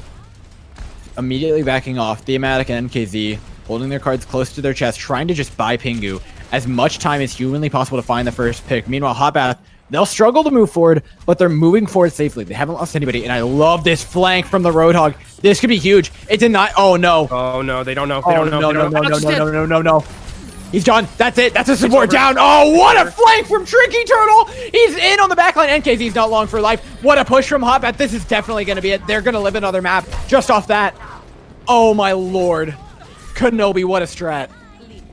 Roadhog on the flank from Tricky Turtle wins Hotbath a map, and we are going to map 4 back to Junkertown, and it feels like it's live by the Orisa door, die by the Orisa, because the Orisa just, I don't know about it. It worked on Anubis. It worked great, like on that one specific point, but here it just did not have the same amount of value. The shield is getting continuously blown up. You aren't able to create any space whatsoever, and then you just get run over by Roadhog and Hammond. Like, it's very difficult to make Orisa work there, even if you're as good as Theomatic is, which he's obviously a very talented Orisa, but the character just isn't in the spot that it's going to get a lot of value in. Yeah, we said it after Temple of Anubis. There's a reason they ran it there, and it's not because it's necessarily the best composition in the game, right? Like, it was map specific, it was comp specific. It doesn't work. Junkertown, if they force it, I think it goes better than Eichenwalde, but not by much. I think Sigma, Roadhog, Wrecking Ball, Roadhog, everything that Hotbath plays just has so much room to play around on Junkertown. I worry a bit for Vox Nihili. Yeah, it's weird to me that why don't they decide to continuous, like, just run the mirror at that point, like run a Hammond of your own, run a Reinhardt. I mean, Reinhardt obviously very difficult to play against things like Roadhog, Hammond, but the Orisa was obviously there. We saw was not the answer, and Orisa, like you mentioned, can be played on Junkertown because you have those angles to play around with those shields, but that was like 2018. We're in 2020 right now. Orisa is not the same character as she used to be back. Oh man, a while ago. And you know what? Kind of don't miss double shield. Good riddance. I mean, true. I like that. I think the meta is probably in the best place that it's been in a very long time, just in terms of just the variety that we have between a lot of the compositions. Like even in this match, and even in the match we saw before, like we saw a bunch of different looks. We're seeing a lot of Hammond Roadhog. We're seeing Hammond Zarya. We see the dive tanks. I mean, the fact that we're seeing Orisa at all is kind of incredible. But there's also a lot of combos along with it, with like the DPS. Like it's not just all the Reaper Rush composition, right? There is variation between how the teams are playing, and there's different stylistic choices. Yeah, and that's exciting to see. And as much as we can hearken on the Orisa, as much as we want to go down on thematic for picking, or whoever called it, didn't work out the worst. And honestly, I just don't want to take away from thematic too much, because I want to give more credit to Tricky Turtle for that last push. That was obscene. That nobody saw that coming. And what a flank. And then he like had the patience as well to like wait for the Orisa to move out of the way, and then he hooks the Ana, which is like, if you hook Orisa in that position, Orisa probably gets to live because Ana's there to just throw nade and heal her up, and she has Fortify. But you hook the Ana, the fight's over. Literally, because you don't have any healers anymore. And then Ana is not going to be getting back to point anytime soon. And from there, Hotbath just has to cross their I's and dot their T's, but that's not how it works. You have to cross their T's and dot their I's, and then they just win the map, and now they start the reverse sweep. Yeah, we'll see what they can do on Junkertown. I mean, it's oh god, I could dote over that play all day long. We can go over that one later, Kenobi, in our own time. We can vote. Until then, let's see if this reverse sweep works out. Great map for Hotbath. Going on over to Junkertown. You're thinking things like Braven's Widowmaker. You're thinking things like Boostio's Hammond. You're thinking Tricky Turtle just running Roadhog to his heart's content. What do you think for Vox Nihili? That's the thing, is if like Orisa theoretically can be played, and if they're playing it on Eichenwalde, I don't see why they wouldn't opt to play it here as well, because I think honestly this is a better map for Orisa. But it looks like instead they're going to be opting for the Reinhardt, which is a much better decision, I think, overall. For Vox Nihili, it fits much better to how they want to play, and it's not a niche pick anymore like Thematic was playing. And now it's back to the old reliable Reinhardt. They just keep locking in odd compositions, right? Like, they could lock in a Sigma Roadhog here. I know Thematic actually has a pretty good Roadhog, too. Like, they could be playing Roadhog along with the Sigma, but the compositional choice is just so odd from Vox Nihili. And I think arguably the double shield works a little bit better on the attack, but still, just how do you play into what Hotbath are about to throw at you? I wonder then if, like, what you could also offer like Pirate Ship here. You're gonna be on Junkertown, like just go all in, right?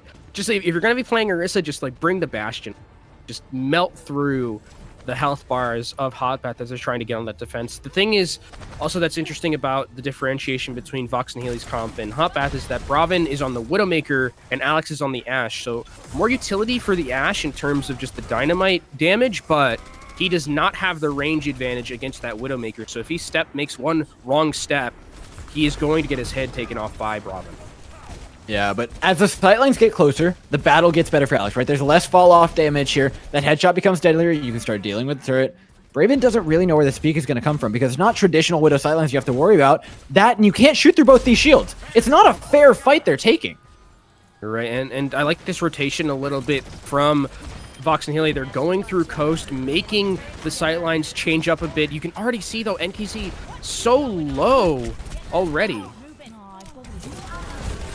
You've got Braven down. This defense is crumbling. Like, quite frankly, this double shield, along with the Ashe, I think that's really what it needed, right? Is a lot of time they were running the Tracer with it, but you weren't protecting anything. You weren't getting any value from the shields. You were just living for a while. But with Alex on the Ashe, all of a sudden, This dog's got some bite to it. You can see NKZ doing a pretty good job on the flank, pumping out as much damage as possible with those Hyperspheres. Boostio's down in the backline. Pengu is down. That's disastrous, because if he would have survived, that would have mean they had DPS, but now there's no DPS left on this point, and Bravin is back on the Tracer, going to pump out so much damage to those tanks. Yeah, Vox Nihili know that. They're going to push the advantage. And you know what? It's just bonus frags at this point. I'm a little sad to see the Gravitic Flux go there, but other than that, it was pretty clean from Hotbath. I'm also pretty sad to see the Bob go there, because the Bob didn't really get any value. The fight was pretty much over. That's a nice ball from Boostio. Almost takes NKZ off the map. But again, like, okay, so now Thematic has gone back over to the Hammond. Where was this before? Like, you could have just played this at the start. NKZ is dead, and it's just more and more of Vox Nihili continuously losing all across the map. I still don't see why this isn't a Roadhog. All right, I just feel like that works so good. It works into the Wrecking Ball. It works into the support lineup. You're going to one-shot everything back there. It can shut down the Tracer, the Tort. Like, it's so vulnerable, and they already have the space to make... Oh, no. Oh, no. That's nice. That ended quickly. Good shot by Alex, who could, again, just clutch this entire thing out on the Ashe. We know what you can do when you got that Mercy Pocket going for you. An EMP, but no follow-up damage because Yavin hid from it, has the Transcendence to keep them alive. Only Tricky Turtle is going to fall for it. And they're still pushing this card forward, but this is taking a little bit of time for them to get it all the way to the end, and they're letting the members of Hotbath get back into this fight. But I think finally now Vox Nihili should be able to take it, especially after Thematic gets into the backline, which is like, again, the Hammond play works really well into the composition that Hotbath is wanting to run, because you can just go into the backline. Zenyatta's going to get absolutely murked by a Hammond if he gets pile drived on, so I think this adaptation from Vox Nihili is really good, and they're rewarded with taking that first point, and they're running into second point. They have a Bob that can break open this fight before it even starts from Hotbath, and a Transcendence if they want to just have the sustain of it.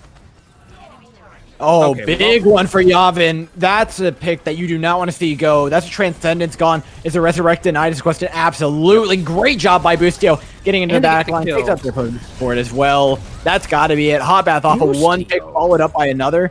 Boostio's going off right now.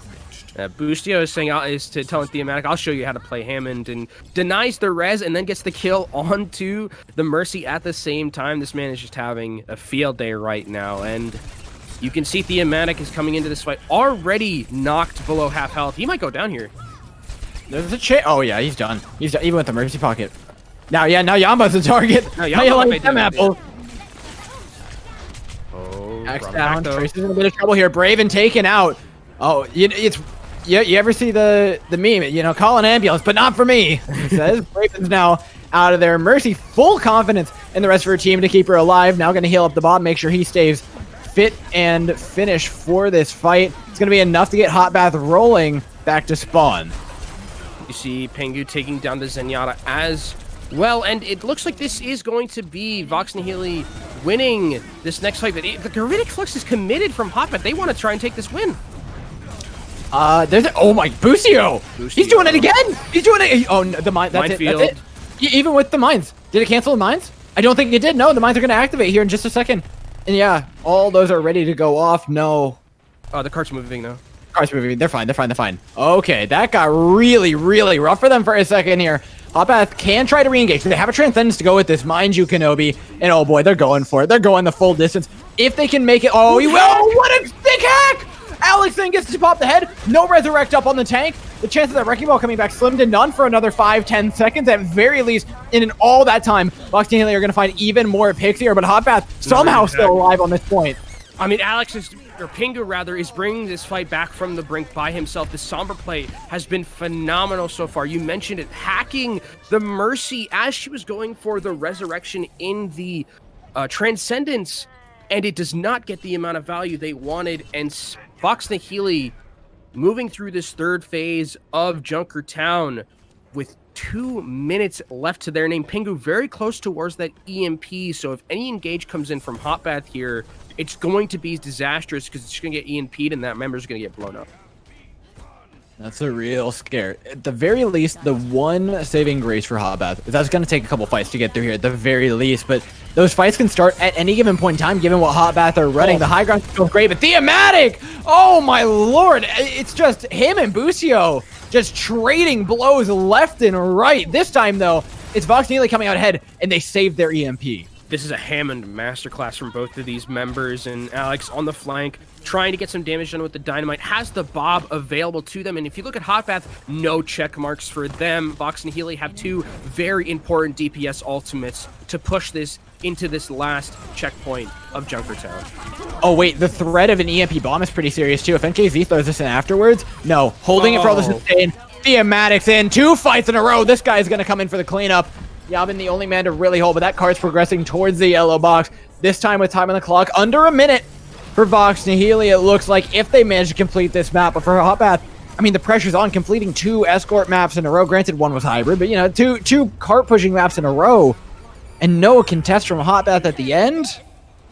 This just got all the harder for them. And it's weird because when they're off the Orisa, they just look like so much better. Like, Thematic looks really good on the Hammond. Like, really, really good. And I wonder if it's just like they're trying to, like, limit test, like, how far can we make this Orisa go since we made it work on Anubis? And they just said, okay, we're finally done with it. We're going to what is more a standard composition. And it works really well for them. Thematic, against someone who plays almost exclusively Hammond, had a pretty good fight, and they're able to take Junkertown, one of the hardest maps to complete in general, with 48 seconds left in her Hotbath. You're right. It becomes very difficult for them now to win this series because, again, it is so hard to complete the map of Junkertown and complete it with time. No. Yeah, to match map completions 2 times in a row, right? They've been on the attack second both times. To pull that off twice, it's just so much pressure. Your mental has to be so strong. And while I've been impressed by Boostio, it feels like him and Thematic have just gone blow for blow on every hero, right? Even though Thematic's taking it to the home court on the Wrecking Ball, Boostio gave it to him earlier on the Reinhardt. So this match just keeps getting more and more interesting. And I think one of the other things we have to talk about a little bit, Dor, is that there is a lack of a Sombra. And I think Pingu and Alex, when they both been swapping over towards the Sombras, have been exquisite on their play in terms of how they've been able to stop Boostio from getting value, stop Turtle from getting value. Like, you saw that one hack onto the Mercy that basically secures them that second point. Like, these Sombra players are having a really good time so far on Vox Nihili's. That's a lot of damage out of Braven, and already being wrapped around the side here is kind of the biggest part of that entire thing. A lot of ground has been gained, but shut down immediately by Alex. Can they deny the res is the question. No. Button Z manages to get it off. Pick Braven right back on up, and Alex is coming for the rest of their team in the meantime. It's going to be a stronghold so far from Hotbath with 3:24 on the clock. Still plenty for Vox Nihili. Oh, Thematic and NKZ get way too over-aggressive there. They did not need to be in those positions. Luckily, the DPS are able to push the tanks away and they can get the res back off, but NKZ's just going to go back down if he gets hacked. Yeah, NKZ's under so much pressure right now, an obscene amount, you could say. Between Braven and AK, there's just a ton of damage being chucked square into his shield. Alex evens up the numbers a little bit, though. In fact, giving them a big advantage. Those health bars are dropping really low for Hotbath. Yavin just breathe on him, and he'll go down. This should be Vox Nihili stabilizing. Yeah, Alex is taking over these sightlines right now from Braven. You can see already, Braven only has 60% towards his ultimate. Alex has his already, so that just proves how much they are hindering and hamstringing this Ashe pick from Hotbath. It seems like Hotbath has kind of stepped into the home court, like you mentioned, of Vox Nihili, and Alex is totally fine taking these battles against another Ashe player. Yeah, it's a really tough fight for both of these teams, having to adjust to one another's styles. And every time someone makes a change, it's the correct one. The other team has to match the blow for it. But right now, Braven just can't keep up on the Ashe. And that's really, really hurting them, because then Nat comes from another angle and is dishing out even more damage. You have to win that fight eventually. And finally, Braven's able to do that. It gives him a small advantage. They'll throw a Bob into the backline. This should just get hacked and burned out, but it does allow Button Z to get a res off at least. Yeah, it's a really good zoning Bob, if there ever was one. Prophetic Flux coming in, is able to get a couple of kills. Yeah, but they'll trance to counter in here. A good aggressive push from Vox Nihili gives them stabilization they need. Braven taking down NKZ as well. Oh no, Alex, it's his turn now. Good shot by Thematic. That pile driver put everybody up into the air, turned it into a shooting gallery, and the Ashe can just finish that off easily. And there's the difference, Dor, between having a Sombra and not having a Sombra. Tricky Turtle goes for the Prophetic Flux, gets hacked out of it, and the fight just basically dies from there because they're going back down into a minefield. So this Sombra paying dividends again so much for Vox Nihili, and only a minute left for Hot Bath here, or they're going to get full held. They have Minefield, and they also have the Molten Core to work with, but realistically, like the Molten Core, this is such an open area that they can just move around it and play around it if they would want to on the side of Vox Nihili. Well, Vox Nihili, they have to play around these mines right now, and that makes it super duper awkward to get. Oh, Braven's on the Widowmaker, a big swap for them. It's already found a pick onto NKZ. The Molten Core is enough, but 50 seconds on the clock. I mean, even if they cross the A point here, that's such a small time bank. Oh my lord, Alex, Nat! Alex and Nat, and then Alex killing a tricky turtle. This is holdable. This is holdable. Nat is gonna go down here though. Oh no, no. The Diva Matrix! The savior! Oh my god! The savior door! Vox Nihili, this is final form. This has to be so much adaptation over the course of the match. This is what it results in. This play is the best we've seen out of Vox Nihili all week.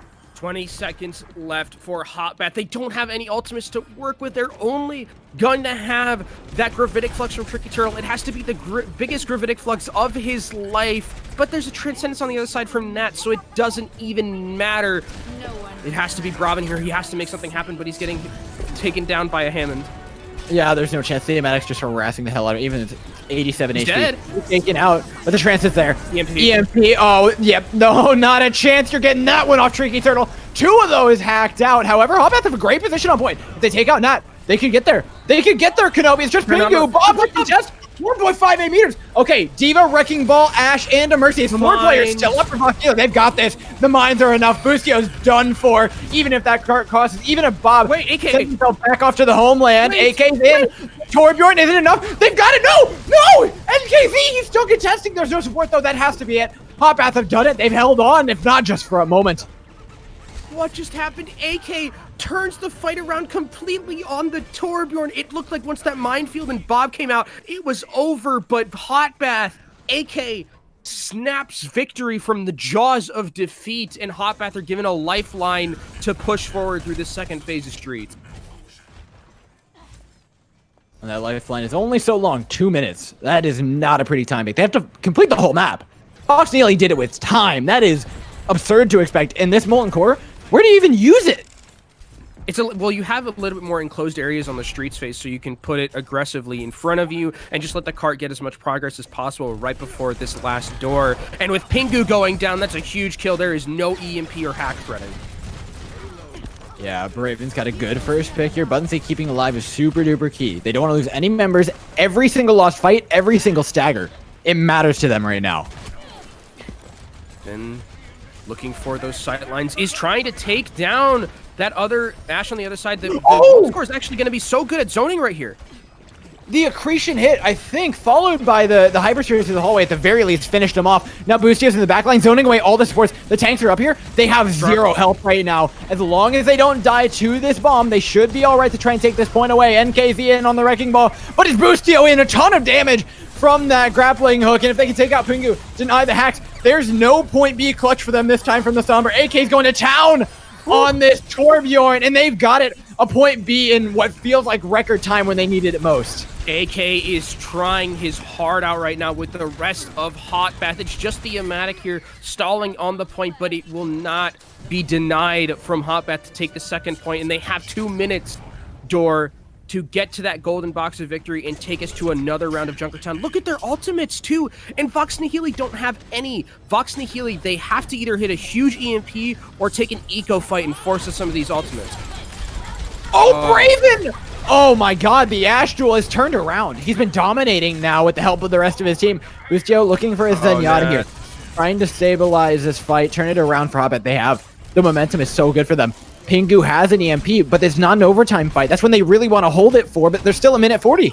But Dor, they won that fight. The cart didn't move at all. There was someone, I believe it was NKZ, who was just sitting on the cart, so they got no progress off of a one fight, and ultimates were forced out. They got the Bob, and they got the Nano as well, so they keep their EMP, they keep their Transcendence for Vox Nihili, and they're able to come back and get probably 2 more fights out of this defense. There's the EMP. It should be Vox Nihili coming out on top. They've got the follow-up. Tricky Turtle, Braven, and Bunsy out. They really wanted that for overtime, though. That's going to hurt. I think you're right actually, but they do have the Transcendence. The good thing for them is that the Transcendence is here, so any ultimate from Hot Bath can basically be negated, especially that Gravitic Flux. And even if Boostio comes in with the Minefield, you can Transcendence to clear the cart off of that. So it's not the worst case scenario for Vox Nihili, but 50 seconds left for Hot Bath. Respawns for both of these teams are basically the same part away from each other. But Yanba goes down. What just happened? Braven happened. That's what happened. Another pick from this guy. He's going insane. He's OTF. He's got the Mega Packs to keep him up. He's not even damage boosted. That's entirely solo from him. Finding 2 big picks to contest the card. Now Boostio, he can't even get the mines off. We're going to OT probably here. Kenobi. Oh my NKC! He's got everybody. Nat's going up. Braven's still alive. He's got 4 in just this fight. 20 seconds. Boostio has to come back onto the cart and contest with the mines. That's their only chance. What is happening? There's only 15 seconds left here, Dor. They have Boostio. He will be able to touch. Braven makes the desperate swap over to the Widowmaker just for that 1 pick potential. But Boostio, the lone man on the card, he has mines. That's all they have. This is just time. This is just time for them. Alex gets to free farm onto this Wrecking Ball. Overtime on. Tension. Braven swaps to the Widowmaker just for pick potential, but oh no, Theo's right up in his face. A great read from the opposing Wrecking Ball. He's kept alive though. Theo's running into the backline. Boostio's making so much space.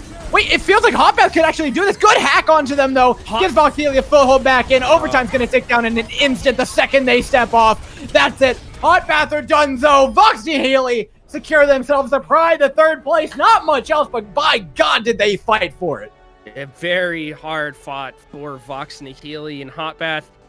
Hats off to them, man. Braven, OTF on the flank, trying his heart out, almost made it happen, but the man, the myth, the legend, NKZ comes up super clutch with that bomb. I'm pretty sure, Dor, if that bomb doesn't hit, I think they actually just get capped. I'm 99% sure because he hit AK and he hit button. And that's the Mercy and one of the DPS huge plays coming out from that off-tank player, and we got to take a breather after that one. That one, instant. You take a look at point C. It was so bad for Vox Nihili. Not only Hot Bath came in with the ultimate advantage, we talked about how Vox Nihili wanted to hold the EMP, so it was an awkward time where you could either try and stall for 2 minutes and then use the EMP at the end, or use the EMP aggressively and pray you can get it up within those 2 minutes. Neither of those really seem like options you really want to bet on. Right? So they use it aggressively. They go for that option. And then you're like, okay, well, now we have mines, but there's still a minute left on the clock. And we still want to save it for the final fight, but we're not going to get mines up in a minute. So they're forced to use that ultimate. Luckily, I mean, NKZ was a saving grace. They needed a big play like that to break that ultimate rotation. And that did it for them. That was enough to get them across the finish line, albeit dragging themselves there. Yeah, I mean, it was really close at the end there. I mean, again, that bomb clutches everything out, and because Braven, I thought once the Transcendence was forced, it was over, because they had Gravitic Flux, they had a lot of ultimates to use to just basically win that fight outright. But the fact that that double kill came in means they couldn't use their ultimates, like you're mentioning, and it broke the ultimate economy advantage they had. And it's Vox Nihili, full credit to them for coming out of a lot of clutch plays throughout the entirety of the series, and a very entertaining one as well, I'd say. Yeah, and you and I can tell we're tired. I have to get a look into these teams right now. Ladies and gents, we're going to be back with an interview from the winner's circle in just a moment. You guys won't want to miss this one.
But it's just we're back. Final day of trials. The matches are over, but we've got one last interview to wrap things up. That was a schlobberknocker to close it out. A schlobberknocker of schlobberknockers, to say the very least. And I know Kenobi and I were tired watching it, but we've got Yanba in for a quick little interview. That looked exhausting.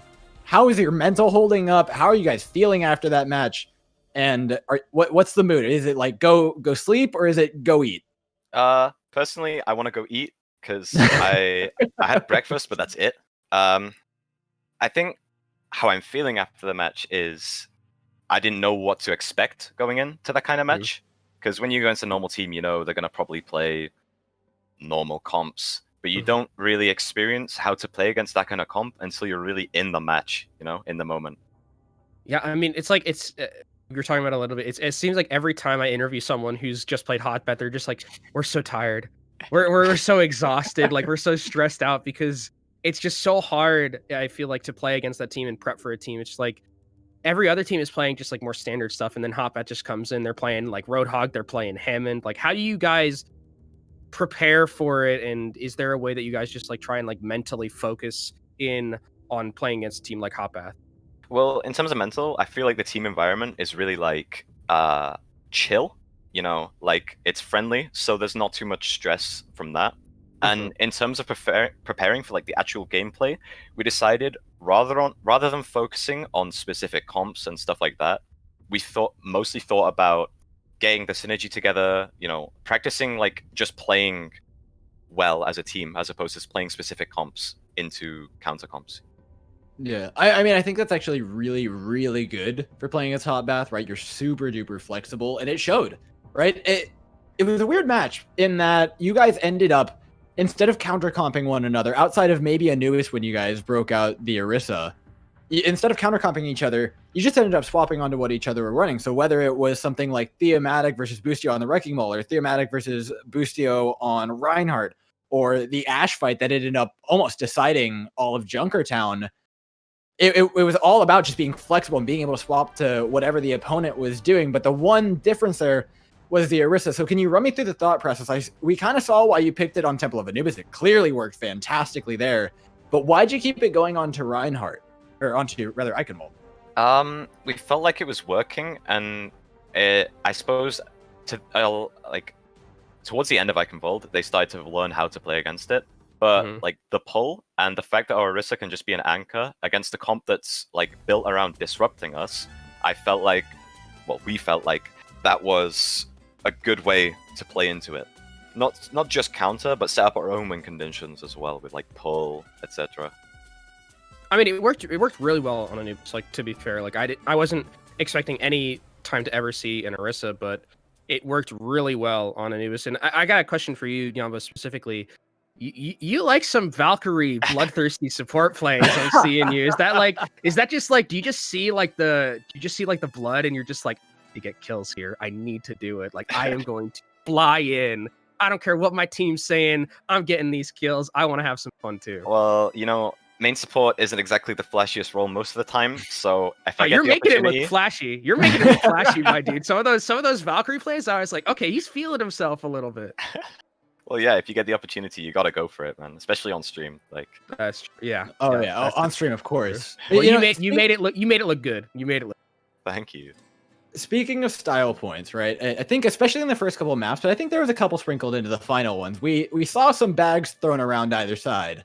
I gotta know who started it. Well, on Anubis, I think most people must have thought we teabagged Braven, but we actually teabagged Nat because he got killed. So... Correction. No, we did teabag, but not that guy. Yeah.